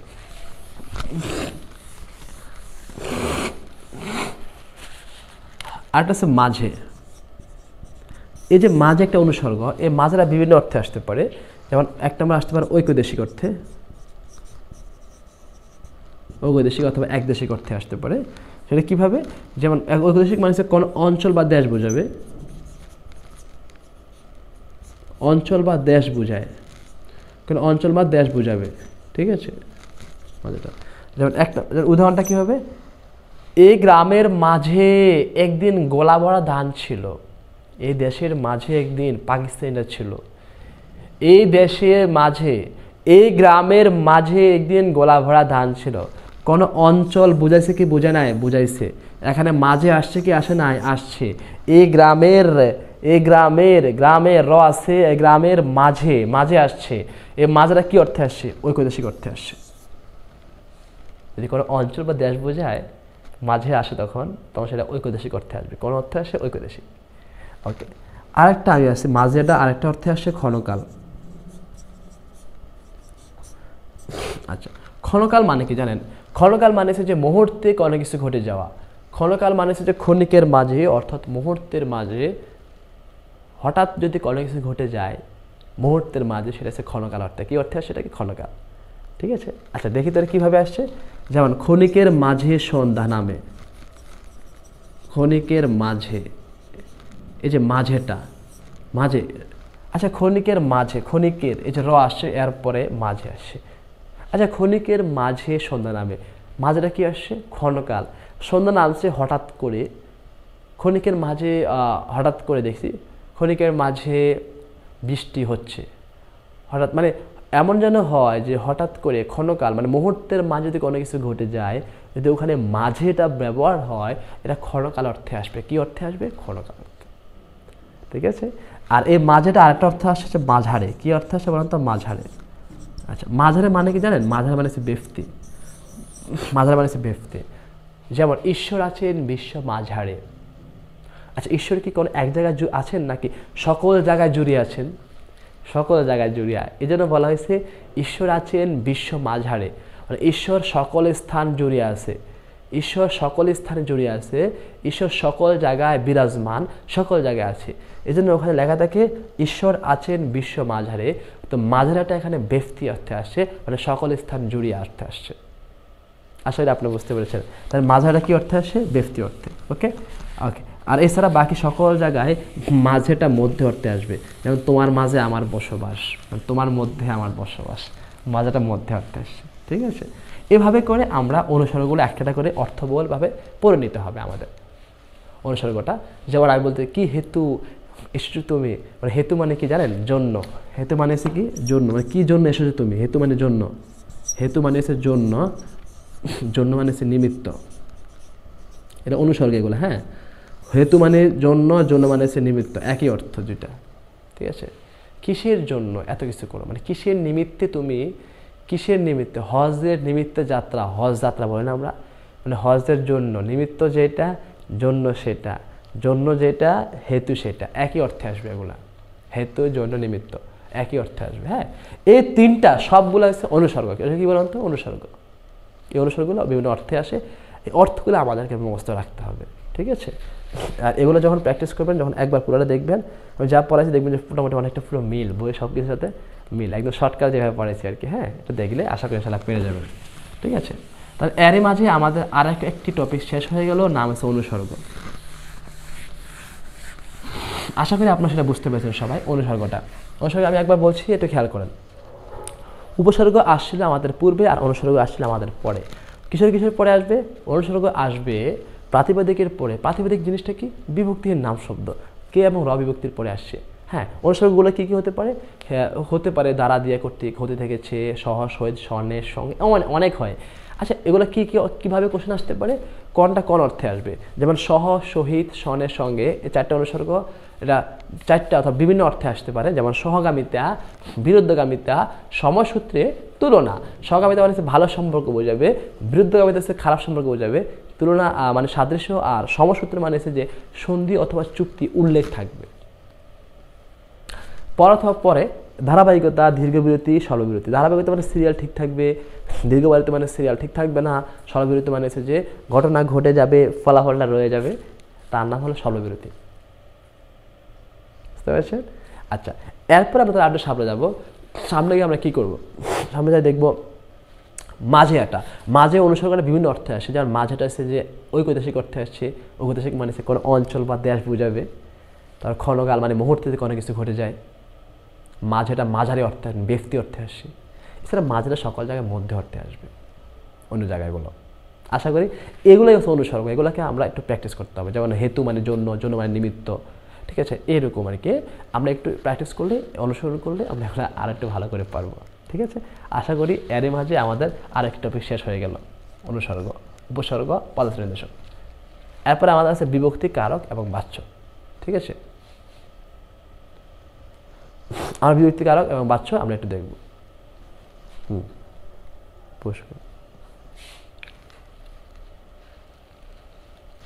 আচ্ছা, আমরা তারপর কি দেখলাম যে বিভক্তি এবং কারক। এখন বিভক্তি কারকটা আমরা এখন পড়বো। বিভক্তি জিনিসটা কি আপনারা জানেন?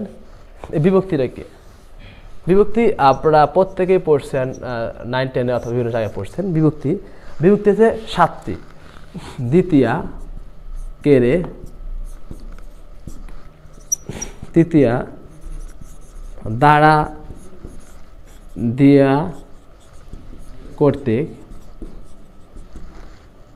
চতুর্থে। অবশ্যই এটা পারতে হবে। যদি বিভক্তি যদি না পারেন তাহলে সমাস পারবেন না, কারক তো পারবেনই না, সমাসও পারবেন না।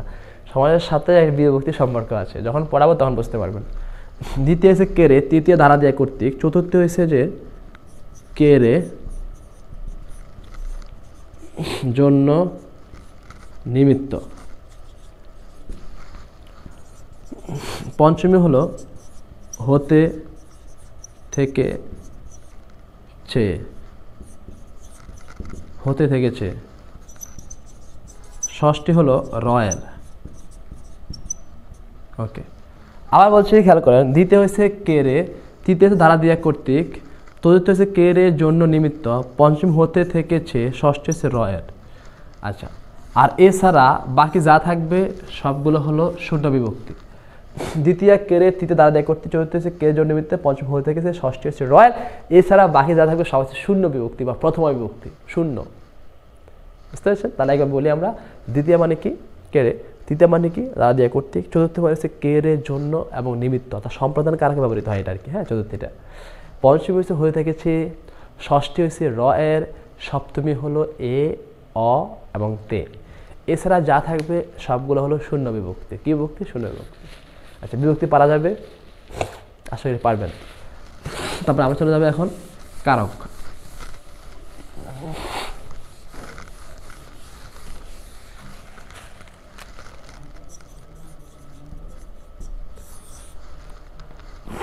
কারক কয় প্রকার? 6 প্রকার। কি কি? কর্তৃকারক,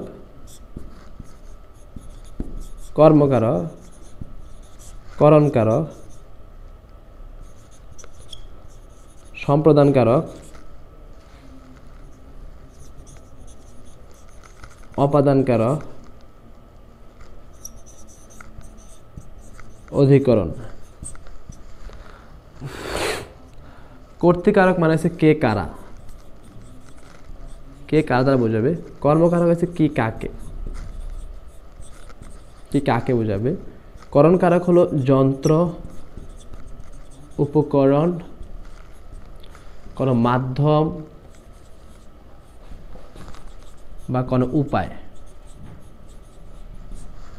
কোনো কিছু যন্ত্র, কোনো কিছু উপকরণ, উপকরণ যদি হয় অথবা যদি কোনো মাধ্যম হয় অথবা কোনো উপায় থাকে, সেটা হচ্ছে করণকারক। সম্পাদন আছে নিঃস্বার্থদান, নিঃস্বার্থদান। অপাদান আছে ব্রেকআপ, ব্রেকআপ, শুরু, ভয়, উৎপত্তি। ব্রেকআপ মানে বিচ্যুতি হওয়া, শুরু হওয়া, ভয় পাওয়া, উৎপত্তি হওয়া। ব্রেকআপ, শুরুর, ভয়, উৎপত্তি হচ্ছে অপাদান কারক। কি কারক? অপাদান কারক। অধিকরণ মানে কি? নির্দিষ্ট স্থান, নির্দিষ্ট স্থান, নির্দিষ্ট সময় নির্দিষ্ট বিষয়,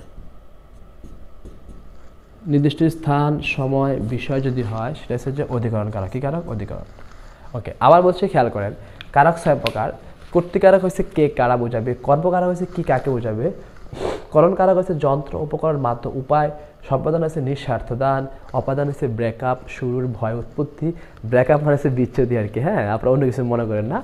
ব্রেকআপ হওয়া মানে হচ্ছে কোনো বিচ্ছুতি হওয়া, কোনো কিছু শুরু হওয়া, কোনো কিছুর ভয় হওয়া, কোনো কিছুর উৎপত্তি হওয়া, এগুলো হচ্ছে অপাদান কারক। কি কারক? অপাদান। অধিকরণ হচ্ছে নির্দিষ্ট স্থান নির্দিষ্ট সময় নির্দিষ্ট বিষয়, নির্দিষ্ট স্থান নির্দিষ্ট সময় নির্দিষ্ট বিষয়। দ্রুত লিখে নিন, আশা করি লিখতে পারছেন, লিখে নিন দ্রুত। এই জিনিসটা একটু থিমটা একটু মাথা রাখেন, আগে লিখে নেন। আচ্ছা, এবার খেয়াল করেন, কে কারা থাকবে যেখানে? কর্তৃকারক সেখানে। কি কাকে থাকবে যেখানে? কর্ম সেখানে। যন্ত্র উপকরণ মাধ্যম উপায় থাকবে যেখানে, করণ হবে সেখানে। নিঃস্বার্থদান যদি হয় কোনো কিছু, সত্য ত্যাগ করে যদি অনেক কিছু হয় সেটা হচ্ছে সম্প্রদান। আর যদি কোনো ব্রেকআপ মানে বিচ্যুতি হয়, শুরু হয় এবং ভয় এবং উৎপত্তি হয় সেটা হচ্ছে অপাদান। যদি কোনো নির্দিষ্ট স্থান নির্দিষ্ট সময় নির্দিষ্ট বিষয় বোঝায় সেটা হচ্ছে অধিকরণ। ওকে, আচ্ছা। তো কর্তৃকারক, কর্তৃকারকের প্রকার আছে। প্রকারটা কি? মুখ্য, প্রযোজক, প্রযোজ্য, ব্যতিহার। কর্তৃকারক 4টা, একটা মুখ্য, একটা প্রযোজক, একটা প্রযোজ্য, একটা ব্যতিহার। মুখ্য মানে কি জানেন? নিজের কাজ নিজে করবে। যেমন কর্তৃকারক মুখ্য মানে নিজের কাজ, আমি ভাত খাই, নিজের কাজ নিজে করছে, আমি ভাত খাই। আমি রয়েছে কর্তা, নিজের কাজ নিজে করতেছে। আমি ঘুমাই, আমি নামাজ পড়ি, আমি বই পড়ি।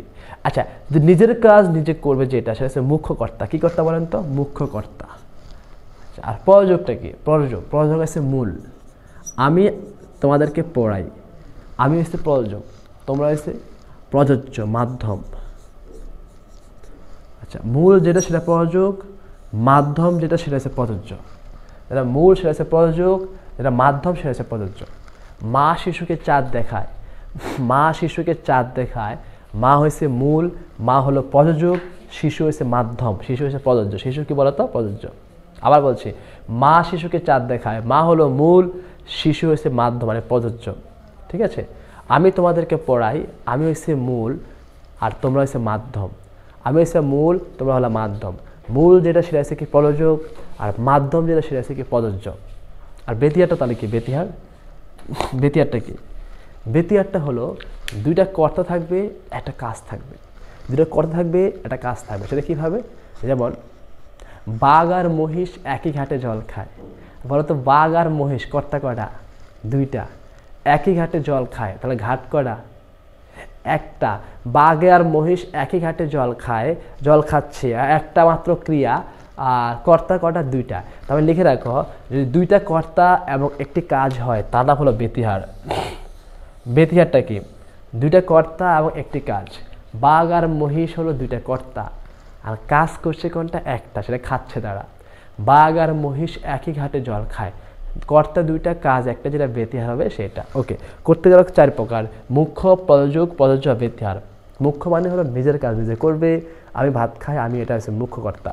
প্রযোজকটা হচ্ছে মূল, মা শিশুকে চাঁদ দেখায়, মা হচ্ছে মূল আর শিশু হচ্ছে মাধ্যম, এটা হচ্ছে প্রযোজ্য। আর ব্যতিহার মানে হচ্ছে যে দুইটা কর্তা থাকবে, একটা কাজ থাকবে। দুইটা কর্তা কি? বাঘ আর মহিষ একই ঘাটে জল খায়, একই ঘাটে জল খায়, একটা কাজ। আশা করি কর্তৃকারক শেষ। কর্মকারক, কর্মকারক দুইটা, একটা হচ্ছে মুখ্য, একটা হচ্ছে গৌণ। মুখ্য মানে হচ্ছে বস্তু, গৌণ মানে হচ্ছে ব্যক্তি। মুখ্য মানে হচ্ছে বস্তু, গৌণ মানে হচ্ছে ব্যক্তি। আবার বলছে, মুখ্য মানে হচ্ছে বস্তু, গৌণ মানে হচ্ছে ব্যক্তি। আচ্ছা, বস্তু কি? বাবা আমাকে কলম দিয়েছে, উদাহরণটা কি? বাবা আমাকে কলম দিয়েছে। বাবা হচ্ছে এটা কর্তা, এটা বাদ, এটা লাগবে না। বাবা হচ্ছে কর্তা। আমাকে, কাকে? আমাকে। কি দিয়েছে? কলম। কটা কর্ম আছে চলো তো? দুইটা। কর্ম হচ্ছে 2 প্রকার, একটা মুখ্য, একটা গৌণ। বাবা আমাকে কলম দিয়েছে, কাকে দিয়েছে? আমাকে। কি দিয়েছে? কলম। কাকে দিয়েছে? আমাকে। কি দিয়েছে? কলম। কি দিয়েছে? কলম। কাকে দিয়েছে? আমাকে। কয়টা কর্ম আছে? দুইটা। কয়টা কর্ম আছে বলো তো? দুইটা। কাকে দিয়েছে? আমাকে। কি দিয়েছে? কলম। আমাকে, কাকে, আমাকে কি দিয়েছে? কলম। দুইটা কর্ম। কয়টা কর্ম আছে? দুইটা কর্ম। তার মানে যেটা বস্তু সেটা মুখ্য, যেটা ব্যক্তি সেটা গৌণ। আমাকে এটা হচ্ছে বস্তু, মানে আমাকে কি আমি কি বস্তু না ব্যক্তি? ব্যক্তি। তার মানে আমি হচ্ছে গৌণ, আমাকে কি গৌণ। আর কলম কি বলতো? বস্তু। কলম কি বলতো? বস্তু। তাহলে কলমটা হচ্ছে মুখ্য। কলমটা কি বলতো? মুখ্য। যদি বলো আমার বন্ধু আমাকে বাঁশ দিয়েছে, তো বাঁশটা হচ্ছে মুখ্য আর কলমটা, আর বাঁশটা হচ্ছে মুখ্য আর আমাকে মানে আমি হচ্ছে যে কি গৌণ। আমি হচ্ছে কি বলতো? গৌণ। বস্তু যেটা সেটা মুখ্য আর ব্যক্তি যেটা সেটা হচ্ছে গৌণ। আর কাকে দিয়েছে? আমাকে। যদি কি এবং কাকে যদি কোনো প্রশ্ন করা হয় সেটা হচ্ছে কর্মকারক। কি কারক বলতো? কর্ম। যদি কি কাকে যদি প্রশ্ন করা হয় সেটা কর্মকারক। কি কারক বলতো? কর্মকারক। আচ্ছা, আমি আরেকটু সহজ করে দিচ্ছি। আচ্ছা দেখো, খেয়াল করো, আমি আরেকটা তোমাদেরকে সহজ করে দিচ্ছি। একটা গল্প, একটা কবিতা, একটা গল্প শোনাচ্ছি। গল্পটা খেয়াল করো। আমি থাকি ঢাকা বিশ্ববিদ্যালয় হাজী মোহাম্মদ মহসিন হল। আমি মহসিন হল থেকে যখন বাইর হলাম, হঠাৎ করে দেখি একটা ছেলে আর একটা মেয়ে বসে আছে। একটা ছেলে আর একটা মেয়ে বসে আছে। ওরা বসে বসে খাচ্ছে। কি খাচ্ছে? খিচুড়ি খাচ্ছে। কি খাচ্ছে? খিচুড়ি খাচ্ছে।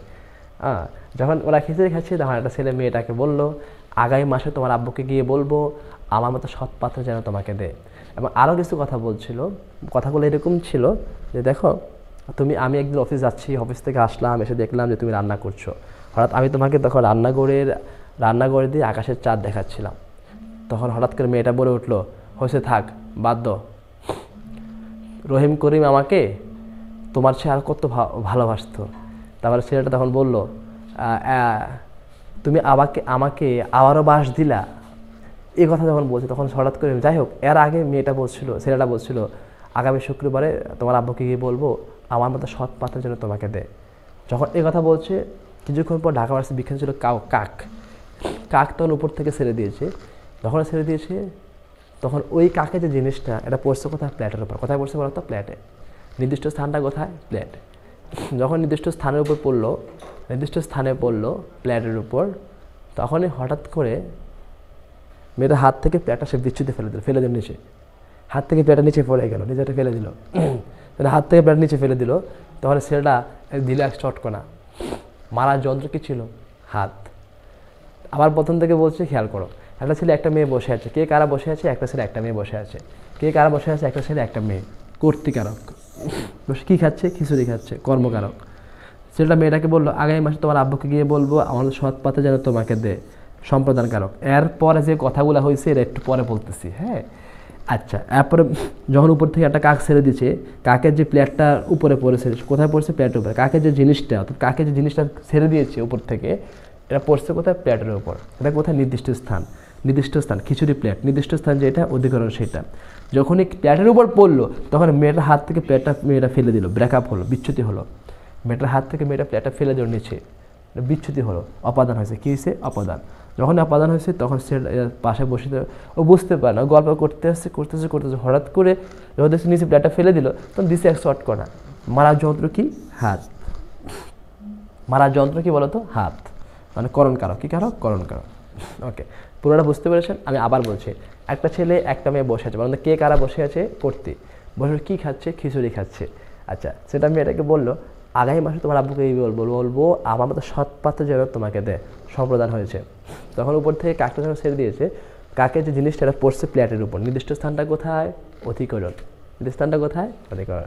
যখন অধিকরণ হয়েছে তখন মেয়েটার হাত থেকে প্লেটটা নিচে পড়ে গেল, বিচ্যুতি হলো, আলাদা হলো। তখন সেটা কি হয়েছে? অপাদান। যখনই অপাদান হওয়ার সাথে সাথে দিছে এক শর্টকোনা। মারার যন্ত্র কি ছিল? করণ। মারার যন্ত্র কি ছিল? করণ। যন্ত্র উপকরণ যেটা করণ কারক হবে সেইটা। আশা করি বুঝতে পেরেছেন আপনারা। আমি আর একটা গল্প বলছি, খেয়াল করেন। দাদা ওই পাশ থেকে যদি কেউ নক দিয়ে ভাবে কে, আপনি কে বলছেন, সে ওই পাশ থেকে সে বলবে আমি কর্তা বলছি। আমি বললে কী চাই? বলবে কর্ম চাই। কী চাই? কর্ম। তারপর তাকে বললেন যে পকেট থেকে 20 টাকা বাইরে করে আপনি বললেন আল্লাহ রাস্তায় 20 টাকা দিলাম, তুই এখান থেকে চলে যা। তো সে আপনার কী হলো? সম্প্রদান হলো। সে বলছে না, আমি যাব না, আমি এখানেই দাঁড়িয়ে থাকবো। এবার কী হয়েছে? অধিকরণ। আমি এখানে দাঁড়িয়ে, অধিকরণ হয়েছে। তখন সে বলতেছে ঠিক আছে, যাবো না, তাই না? ওকে, আমি দেখতেছি। তখন একটা বাঁশ দিয়ে দিছে এক বাড়ি। কী হয়েছে? এটা করণ। এবার সে বাড়ি খেয়ে দুঃখ কষ্টে ভারাক্রান্ত হৃদয় সে এখান থেকে চলে গেল। আবার কী হয়েছে? অপাদান। আপনারা আশা করি বুঝতে পেরেছেন, ঠিক আছে? আশা করি আপনারা বুঝতে পেরেছেন, ঠিক আছে? পারবেন? ওকে, আমি একটা উদাহরণ বলছি, একটু খেয়াল করেন। উদাহরণটা হচ্ছে যে নীল আকাশের নিচে আমি রাস্তায় চলেছি একা, দাগ হলো রাস্তায়। নীল আকাশের নিচে আমি রাস্তায় চলেছি একা, রাস্তায় দাগ। আরেকটা কোশ্চেন হয়েছে নীল আকাশের নিচে আমি রাস্তা চলেছি একা, দাগ হলো রাস্তা। ওকে, বলেন রাস্তা এবং রাস্তা কোনটা কনকারক?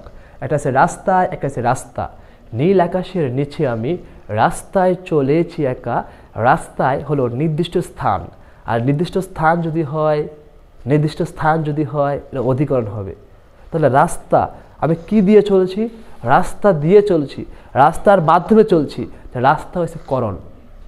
আর বলছি ভাই আমি কি আছে না, কি থাকলেই কর্মকারক হবে না, দ্বারা দিয়ে আছে কি নাই, কি দিয়ে চলছি, কিসের মাধ্যমে চলছি, কি দিয়ে চলছি? রাস্তা দিয়ে চলছি, দ্বারা দিয়ে, রাস্তা দিয়ে চলছি। রাস্তায় যদি বলে নীল আকাশের নিচে আমি রাস্তায় চলেছি একা, তখন হবে অধিকরণ। আর যদি বলি রাস্তা চলেছি একা, আমি চলছি রাস্তা দিয়ে, কি দিয়ে চলছে? রাস্তা দিয়ে, এটা উজ্জ্বল আছে এখানে, তারপরে এসে করণ কারক। রাস্তা হয়েছে করণ, রাস্তা হয়েছে অধিকরণ। আরেকটা কোশ্চেন করছি, দেখি পারেন কিনা। আমি ক্রিকেট খেলি আর আমি বল খেলি, কোনটা কনকারক? ক্রিকেট খেলি, কি খেলি? ক্রিকেট হচ্ছে একটা খেলার নাম। যদি নাম বোঝায় তাহলে সেটা হচ্ছে কি খেলি? ক্রিকেট হচ্ছে কর্মকারক। কি কারক? কর্ম। যদি বলে আমি বল খেলি, তাহলে ক্রিকেট খেলার ভিতরে একটা যন্ত্র আছে, একটা সেটা হচ্ছে কি ব্যাট অথবা বল। আমি ক্রিকেট খেলার ভিতরে যে নাম আছে, নামের ভিতরে একটা ব্যাট খেলি, বল খেলি, এটা হচ্ছে উপকরণ, খেলার উপকরণ, উপস্থিত আছে এটা উপকরণ। আমি খেলছি, সেটা হচ্ছে করণ, সেটা কি হচ্ছে? করণ কারক। যদি উপকরণ হয়, যন্ত্র হয়, সেটা কী হয়ে যাবে? করণ হবে। কী হয়ে যাবে? করণ হবে। আশা করি সেটা পারবেন। আরেকটা কোশ্চেন করছি, দেখি। শুক্রবারে আমার বিয়ে, আর শুক্রবার হতে খেলা শুরু। শুক্রবারেই বিয়ে, নির্দিষ্ট সময় যেটা অধিকরণ হবে সেটা। আর শুক্রবারেই খেলা শুরু, শুক্রবারেই, দুইটার নিচে শুক্রবার নিচে দাগ, শুক্রবারে একটা হচ্ছে শুরু, এটা হচ্ছে অপদান, আর শুক্রবারেই বিয়ে, নির্দিষ্ট সময়, এটা হচ্ছে অধিকরণ। তুই কোথায়? আমি ঢাকায়, এটা হচ্ছে অধিকরণ। আর তুই কোথায়? আমি ঢাকা ছাড়লাম, বিচ্ছুতি হলাম, এটা অপাদান। আশা করে বুঝতে পেরেছেন। এরকম যত উদাহরণ আছে সকল উদাহরণ সলভ করে নিতে হবে আপনাদের। প্রচুর প্র্যাকটিস করতে হবে, তারপরে কারক পারবেন। ভাষা পড়াশোনা করলে কারকটা পারবেন না। কারকের জন্য আপনাকে অনেক অনুসরণ করতে হবে, কারণ অনেক সমস্যা হবে, অনেক কিছু হবে, যেগুলো মার্কিং করে রাখতে হবে আপনাকে। বুঝতে পেরেছেন? টাকায় টাকা আনে, বুঝতে পেরেছেন? টাকায় টাকা আনে। কে কি আনে? ও টাকায় টাকা আনে। কে? টাকায়। এর ভিতরে একটা উজ্জ্বল একটা কর্তা আছে, কারণ টাকা একা একা কখনো টাকা আনে না, সম্ভব না। এর ভিতরে কর্তা নিহিত আছে, এই জন্য এটা হচ্ছে কর্তৃকারক। টাকা এরকম অনেক কিছু আছে। যেমন আমি যদি বলি যে একটা কোশ্চেন আছে তোমাদের, যে একটা কোশ্চেন আসছিল গত বছর ঢাকা বিশ্ববিদ্যালয়ে। কোশ্চেনটা ছিল এইভাবে যে দুঃখ বিনা সুখ লাভ হয় কি হইতে? দুঃখ বিনা, অর্থাৎ সরি সেটা এরকম ছিল না। কোশ্চেনটা ছিল যে এতক্ষণে অরিন্দম কহিল বিষাদে, সরি এটা ছিল, এতক্ষণে অরিন্দম কহিল বিষাদে, বিষাদের নিচে দাগা ছিল। অরিন্দম এতক্ষণে কইছে বিষাদের সুরে, মানে কষ্টের থেকে বলছে, কষ্ট হতে সে বলছে। এরা অধিকাংশ জায়গায় অনেকে দিছে অপাদান, অনেকে করণ দিছে। কোনটা হবে? অপাদান নাকি করণ, এটা নিয়ে কনফিউশন সবাই, ঠিক আছে? অপশন যদি অপাদান থেকে অপাদান দেওয়া কী হবে? এতক্ষণে অরিন্দম কহিল বিষাদে, অরিন্দম এতক্ষণ পরে সে বিষাদের সুরে কথা বলছে, মানে দুঃখ থেকে, কষ্ট দ্বারা, কষ্ট হতে কথাগুলো বলা শুরু করছে। অপাদান কারক হচ্ছে এটা। কষ্ট হতে এতক্ষণ পর অরিন্দম কথাগুলো বলছে, কষ্ট থেকে এতক্ষণ পরে, বিষাদের সুরে, বিষাদ হতে, দুঃখ হতে, ঠিক আছে? অপাদান হয়েছে। ওকে, আচ্ছা। এরপর আমি বলছিলাম যে ওই ছেলে একটা মেয়ে বসে তার গল্প যে করছিল, বলছিল যে যে আমি তোমাকে, তুমি রান্না করছিলে, এটা হচ্ছে মুখ্যকর্তা, তুমিরা মুখ্যকর্তা। আমি তোমাকে আকাশের চাঁদ দেখাচ্ছি, কে? আমি তোমাকে, আমি হচ্ছে মূল প্রযোজক, তুমি হচ্ছে মাধ্যম প্রযোজ্য। তখন মেয়েরা বলছিল যে রহিম করিম আমার কত করে, তা রহিম করিম কর্তা কটা? দুইটা। করে মানে কাজ করে একটা, বেতিহার কর্তা। কি কর্তা? বেতিহার কর্তা। তো সেটা কি বলে? তুমি আমাকে সবসময় বাস দিয়ে গেলা, আমাকে বাস দিয়ে গেলা, আমাকে হয়েছে মুখ্য, আমাকে হচ্ছে সরি আমাকে হচ্ছে গৌণ, আমাকে হচ্ছে যে কি দিয়েছো বাস, মানে কয়টা কর্ম, দুইটা কর্ম, একটা মুখ্য একটা গৌণ। বাসটা হচ্ছে মুখ্য বিষয় আর আমাকে হচ্ছে গৌণ। আশা করি আপনারা বুঝতে পেরেছেন, গল্পটা বুঝতে পেরেছেন, কারকের সব কিছু হিন্সটা বুঝতে পেরেছেন কীভাবে হচ্ছে, কেমন হচ্ছে কারকটা। ঠিক আছে, আচ্ছা এরপর লাস্ট এটা আছে অধিকরণ। অধিকরণের প্রকারভেদ আছে। অধিকরণে কি, আমি যদি পুকুরে পানি আছে আর পুকুরে মাছ আছে, খেয়াল করেন তো, পুকুরে পানি আছে এবং পুকুরে মাছ আছে। এই যে একটা পুকুর, এই পুকুরে এগুলো সব পানি আর পানি, পানি আর পানি, পানি আর পানি, কোনো মাছ নেই, শুধু পানি আছে। আর একটা পুকুর, এ শুধু মাছ আর মাছ, পানি নেই, পানি নেই, শুধু মাছ লাফাইতেছে, বুঝছেন? পুকুরে পানি আছে আর পুকুরে মাছ আছে, পুকুরে পানি আছে পুকুরে মাছ আছে, দাগ হলো পুকুরের নিচে। কি কারক? চোখ বন্ধ করে বলবেন যে ও নির্দিষ্ট জায়গায় অধিকরণ, এটা অধিকরণ। আচ্ছা কোন অধিকরণ? স্থানাধিকরণ। আচ্ছা কোন স্থানাধিকরণ, ঐকদেশিক নাকি অভিভাবক? ঐকদেশিক নাকি অভিভাবক? হ্যাঁ, পুকুরে পানি আছে, পানি দিলাম দিলাম দিলাম দিলাম, পানি দিতে দিতে দিতেও যদি বিন্দু পরিমাণ জায়গা ফাঁকা না থাকে, সকল জায়গা জুড়িয়ে শুধু পানি আর পানি, কোথাও ফাঁকা নাই, ফাঁকা থাকবে না যেটা অভিব্যাপক, সেটা অভিব্যাপক। আর যদি ফাঁকা থাকে, তিল পরিমাণ যদি ফাঁকা থাকে তাহলে ঐকদেশিক। ঐকদেশিক। ওকে, আবার বলছি, যদি ফাঁকা থাকে তাহলে সেটা ঐকদেশিক, আর যদি ফাঁকা না থাকে সেটা অভিব্যাপক। পুকুরে পানি আছে, ফাঁকা আছে, পুকুরে পানি আছে সেটা ফাঁকা, যদি ফাঁকা থাকবে, খেয়াল করবেন, যদি ফাঁকা থাকে সেটা হচ্ছে অভিব্যাপক, আর সেটা ঐকদেশিক, যদি ফাঁকা না থাকে সেটা অভিব্যাপক। পুকুরে মাছ আছে, মাছ দিলাম দিলাম দিলাম, দিতে দ্বিতীয় দ্বিতীয় যদি বিন্দু পরিমাণ জায়গা ফাঁকা থাকে কোথাও, আচ্ছা মাছ যতই দেন না কেন, মাছের সাথে আশেপাশে যতই মাছ পুরুক না কেন, তিল পরিমাণ জায়গা ফাঁকা থাকবে তো, থাকবে। যদি ফাঁকা থাকে ঐকদেশিক, আর যদি ফাঁকা না থাকে অভিভাবক। আকাশে চাঁদ আছে, বিশাল আকাশ, চাঁদ আছে একটা, বাকি ফাঁকা ফাঁকা আছে না, কি হবে? ঐকদেশিক। ফাঁকা থাকে ঐকদেশিক। সুন্দরবনে বাঘ আছে, অনেক সুন্দরবন বিশাল বড় বাঘ আছে, বাঘ দিলাম দিলাম দিলাম, দিতে দিতেও যদি ফাঁকা থাকে এটা ঐকদেশিক হবে, যদি ফাঁকা না থাকে অভিভাবক। ফাঁকা থাকবে না কি হবে? তিলের তৈল হয় আর তিলের তৈল আছে, তিলের তৈল হয়, তিল থেকে তৈল হয়, এটা অপাদান, আর তিলের তৈল আছে এটা অধিকরণ। আচ্ছা কোন অধিকরণ, ঐকদেশিক নাকি অভিভাবক? পুরোটা তিল যখন চাপি ওটা থেকে তৈল বাইর হচ্ছে, তিল চাপলেই তৈল বাইর হচ্ছে, তাহলে এটা হচ্ছে অভিভাবক। তৈলে তৈল আছে, পুরোটা তিল জুড়িয়ে তৈল, অভিভাবক। এটা সবটুকু জুড়িয়ে আছে, এটা থাকবে সেটা হচ্ছে অভিভাবক, আর যদি ফাঁকা থাকবে এটা ঐকদেশিক। আশা করি এই পুকুরের যে চিত্রটা, পুকুরের, এটা বুঝতে পেরেছেন। ফাঁকা আছে এখানে ঐকদেশিক, ফাঁকা এখানটাই অভিভাবক। পুকুরে কাদা আছে, ময়লা পানি আছে, কাদা আছে, তার মানে সব জায়গায় জুড়িয়ে আছে কাদা, অভিভাবক। যাই হোক, আমাদের কারকটা মোটামুটি আমরা শেষ করলাম। আমরা আরেকটু আগে হিন্স দিচ্ছি, খেয়াল করেন। কর্তৃ হলো কে কারা, কর্ম হলো কি কাকে, করণ হলো যন্ত্র উপকরণ মাধ্যম এবং উপায় থাকবে, সম্প্রদান হলো নিঃস্বার্থ দান থাকবে, অপাদান হচ্ছে ব্রেকআপ শুরু ভয় উৎপত্তি হবে, অধিকরণ নির্দিষ্ট স্থান সময় বিষয় হবে। আর কর্তৃকারক 4 প্রকার, মুখ্য, প্রযোজক, প্রযোজ্য, ব্যতিহার। মুখ্য হলো নিজের কাজ নিজে করবে, প্রযোজক হচ্ছে মূল যেটা, প্রযোজ্য হচ্ছে যেটা মাধ্যম, আর ব্যতিহার হলো দুইটা কর্তা একটা কাজ। কর্ম 2 প্রকার, একটা মুখ্য একটা গৌণ। মুখ্য হলো বস্তু, গৌণ হলো ব্যক্তি। ওকে, করণ হচ্ছে যন্ত্র প্রকার, সম্পাদন নিঃস্বার্থ দান, অপাদান আছে ব্রেকআপ শুরু, অধিকরণ নির্দিষ্ট। স্থানাধিকরণটা 2 প্রকার, একটা ঐকদেশিক একটা অভিভাবক। ঐকদেশিকটা হলো যদি ফাঁকা থাকবে, তিল পরিমাণ জায়গায় ফাঁকা থাকবে ঐকদেশিক, কোথাও ফাঁকা থাকবে না সেটা অভিভাবক। আশা করি বুঝতে পেরেছেন। আর অবশ্যই আপনারা মনে রাখবেন ওই গল্পটা, কারকের বিয়ের গল্পটা মনে রাখতে হবে, ঠিক আছে? একটা ছেলে একটা মেয়ে বসে আছে, বসে খিচুড়ি খাচ্ছে, উপর থেকে ফেলে দিয়েছে, কোথায় পড়েছে, দিছে বাইরে, এই জিনিসটা একটা মাথা রাখতে হবে, ঠিক আছে? এরই মাঝে আমাদের কারক এবং বিভক্তি শেষ হয়ে গেল। আচ্ছা, নীল আকাশের নিচে আমি রাস্তায় চলেছি একা। এখানে রাস্তায় অন্তস্তীয় আছে, বলেন তো এটা কোন বিভক্তি? অতে অন্তস্তীয় আছে, তার মানে এটা কোন বিভক্তি বলেন তো? সপ্তমী বিভক্তি। কোন বিভক্তি? সপ্তমী। আর রাস্তা আছে, এটা রাস্তা, আ আছে শেষে। আচ্ছা, কোথাও কি আ ছিল বিভক্তিতে? অতে, রয়ের হতে থেকেছে, কেরে, কোথাও আ নাই, তাহলে শূন্য বিভক্তি। এটা কি বিভক্তি? শূন্য বিভক্তি, ঠিক আছে? যদি কোথাও না থাকে এগুলো শূন্য বিভক্তি হবে না। আশা করি আপনারা বুঝতে পেরেছেন। তাহলে আমাদের কারক এবং বিভক্তি এই দুইটা আমাদের শেষ, এটাও শেষ, এটাও শেষ। বাকি আছে কি? বাচ্য। লেখেন বাচ্য। বাচ্য 4 প্রকার। এটা কর্তৃবাচ্য, বাচ্য মানে হচ্ছে ভয়েস চেঞ্জ, ঠিক আছে? কর্তৃবাচ্য, কর্মবাচ্য, ভাববাচ্য,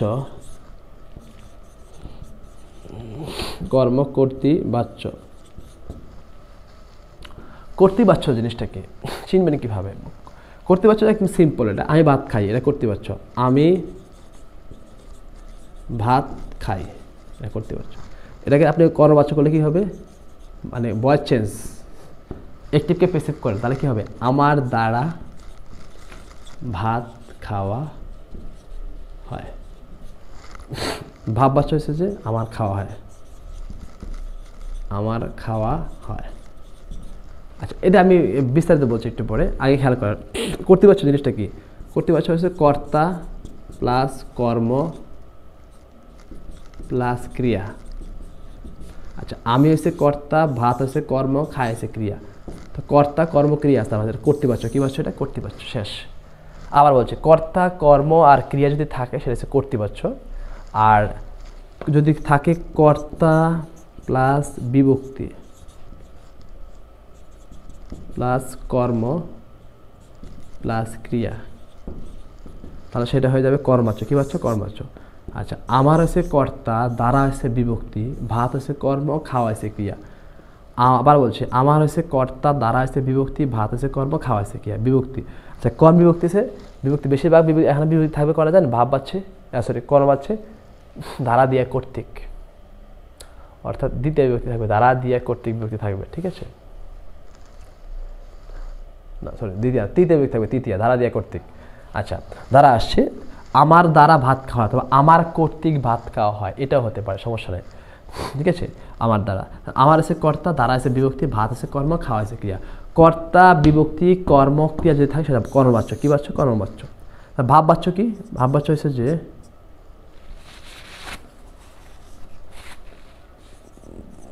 কর্তা প্লাস ক্রিয়া। শেষ, এটাও মাথায় রাখতে হবে। কর্তা প্লাস ক্রিয়া। কর্তা হচ্ছে আমার, খাওয়া হচ্ছে ক্রিয়া। কর্মবাচ্য থেকে ভাববাচ্য করতেছে, কিন্তু আমরা এমন না যে কর্তৃবাচ্য থেকে করতেছি। কর্মবাচ্য এটা সিরিয়ালি ভাবে করতেছি। কর্মবাচ্য থেকে ভাববাচ্য। কর্মবাচ্য কি আছে? আমার আছে, আমার দিলাম কর্তা। কর্মবাচ্যতে ক্রিয়া কি আছে? খাওয়া, খাওয়া দিলাম, খাওয়া। আমার খাওয়া হয়, আমার আছে কর্তা, খাওয়া আছে ক্রিয়া, বাস ভাববাচ্য শেষ। কর্ম করতে পারছে, তাহলে কি একটা আছে কর্ম দিয়ে শুরু হবে, সেটা হচ্ছে কর্ম প্লাস ক্রিয়া, কর্ম করতে পারছো। কর্ম দিয়ে শুরু হবে একটা, সেটা হচ্ছে কর্ম করতে পারছো। যেমন ভাত খাওয়া হয়, ভাত খাওয়া হয়, ভাত আছে কর্ম, খাওয়া আছে ক্রিয়া। ভাত আছে কর্ম, খাওয়া আছে ক্রিয়া। কর্ম মানে কীভাবে? কি খাই? ভাত খাই। মানে কি কাকাদা যদি কোনো প্রশ্ন, সেটা কর্মকারক। মনে আছে তো আপনাদের, একটু আগে পড়াইছি কর্মকারক। কি খাই? ভাত খাই। তো কিটা আছে কর্ম, কিটা আছে কি বলেন তো? কর্ম। আমি বলছি আবার বাঁশি বাজে ওই মধুর লগনে, বাঁশি বাজে ওই মধুর লগনে। বাঁশি বাজে, কি বাজে বলেন তো? বাঁশি। কি বাজে? বাঁশি বাজে। তো শুরুটা হচ্ছে কি? বাঁশি দিয়া। তো বাঁশিটা কি কর্ম নাকি কর্তা? কি বাজে? ও কি দেয় প্রশ্ন, কর্মকারক এটা বাঁশিটা। তাহলে এটা হচ্ছে কর্ম কর্তৃবাচ্য। কি বাচ্য? কর্ম কর্তৃবাচ্য। কর্ম দিয়ে যদি শুরু, সেটা কর্ম কর্তৃবাচ্য। আর যদি কর্তৃ কর্ম ক্রিয়া থাকে, সেটা কর্তৃবাচ্য। আর কর্তা বিভক্তি কর্ম ক্রিয়া থাকে, সেটা হচ্ছে কর্মবাচ্য। আর যদি কর্তা প্লাস ক্রিয়া থাকে, সেটা ভাববাচ্য। আমার খাওয়া হয়, আমার যাওয়া হয়, আমার হাসা হয়, এগুলো সবগুলো হচ্ছে ভাববাচ্য। আশা করি বুঝতে পেরেছেন আপনার। বাচ্চ শেষ। আমাদের বাচ্চা এই জিনিসগুলো এটা পড়তে হবে আপনাকে। বাচ্চা আমাদের শেষ, ভয়েস চেঞ্জটা। ওকে, আচ্ছা এবার খেয়াল করেন বাচ্চটা আমাদের শেষ। কর্তৃবাচ্য কর্তা প্লাস কর্মক্রিয়া, কর্মবাচ্য কর্তা বিভক্তি কর্মক্রিয়া, ভাববাচ্য কর্তা প্লাস ক্রিয়া, কর্মকর্তা কর্ম প্লাস ক্রিয়া, ঠিক আছে? কর্ম দিয়ে শুরু হয়েছে কর্ম কর্তৃবাচ্য। আমাদের বাচ্চ বলা মতো আমাদের বাচ্চাও শেষ হয়ে গেল। ওকে, আশা করি আপনারা পড়াগুলো পারবেন, সবগুলো পড়া আমাদের বুঝে ফেলেন। এর মাঝে আমাদের আরও একটি লেকচার শেষ হয়ে গেল, ঠিক আছে? তাহলে আমাদের আজকে লেকচার কী কী ছিল? আজকে লেকচার আমাদের কী কী ছিল? ওকে, এটা খেয়াল করবেন। পদশ্রেণী নির্দেশক ছিল, উপসর্গ ছিল, অনুসর্গ ছিল, বিভক্তি আছে, কারক আছে, বাচ্য আছে। এই সবগুলো টপিকস দিয়ে আমরা আজকে একটা লেকচার শেষ করে দিলাম। আশা করি আপনারা অবশ্যই এই লেকচারে অবশ্যই ভালো করে পড়বেন।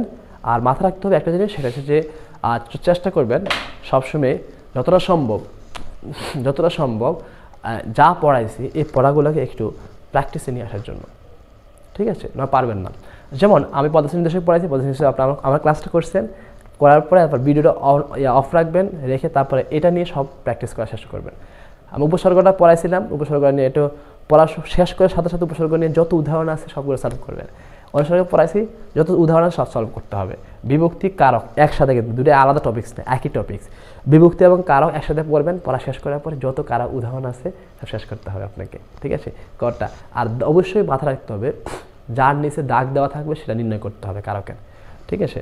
আর বাচ্চা তো পড়াইলাম ভয়েস চেঞ্জ, ঠিক আছে। এটা কীভাবে অ্যাক্টিভ প্যাসিভ কীভাবে করতে হয়, করতে হবে বাচ্চা। আশা করি আপনারা এটা পারবেন। এবং অবশ্যই মাথা রাখতে হবে আপনাদের যে পড়াশোনা এবং অনুশীলনের কোনো বিকল্প নেই। যদি ভালো কিছু করতে চান প্রচুর পরিমাণে পড়াশোনা করতে হবে, প্রচুর পরিমাণে অনুশীলন করতে হবে, প্রচুর মডেল টেস্ট দিতে হবে, ঠিক আছে। আর কোনো সমস্যা থাকলে তো ইনশাল্লাহ আছি। দেখা হবে আপনাদের পরবর্তী ক্লাসে আরও নতুন একটা টপিকস নিয়ে অথবা ভিন্নভাবে। সে পর্যন্ত ভালো থাকবেন, সুস্থ থাকবেন আর নিজের খেয়াল রাখবেন। আল্লাহ হাফেজ, আসসালামু আলাইকুম।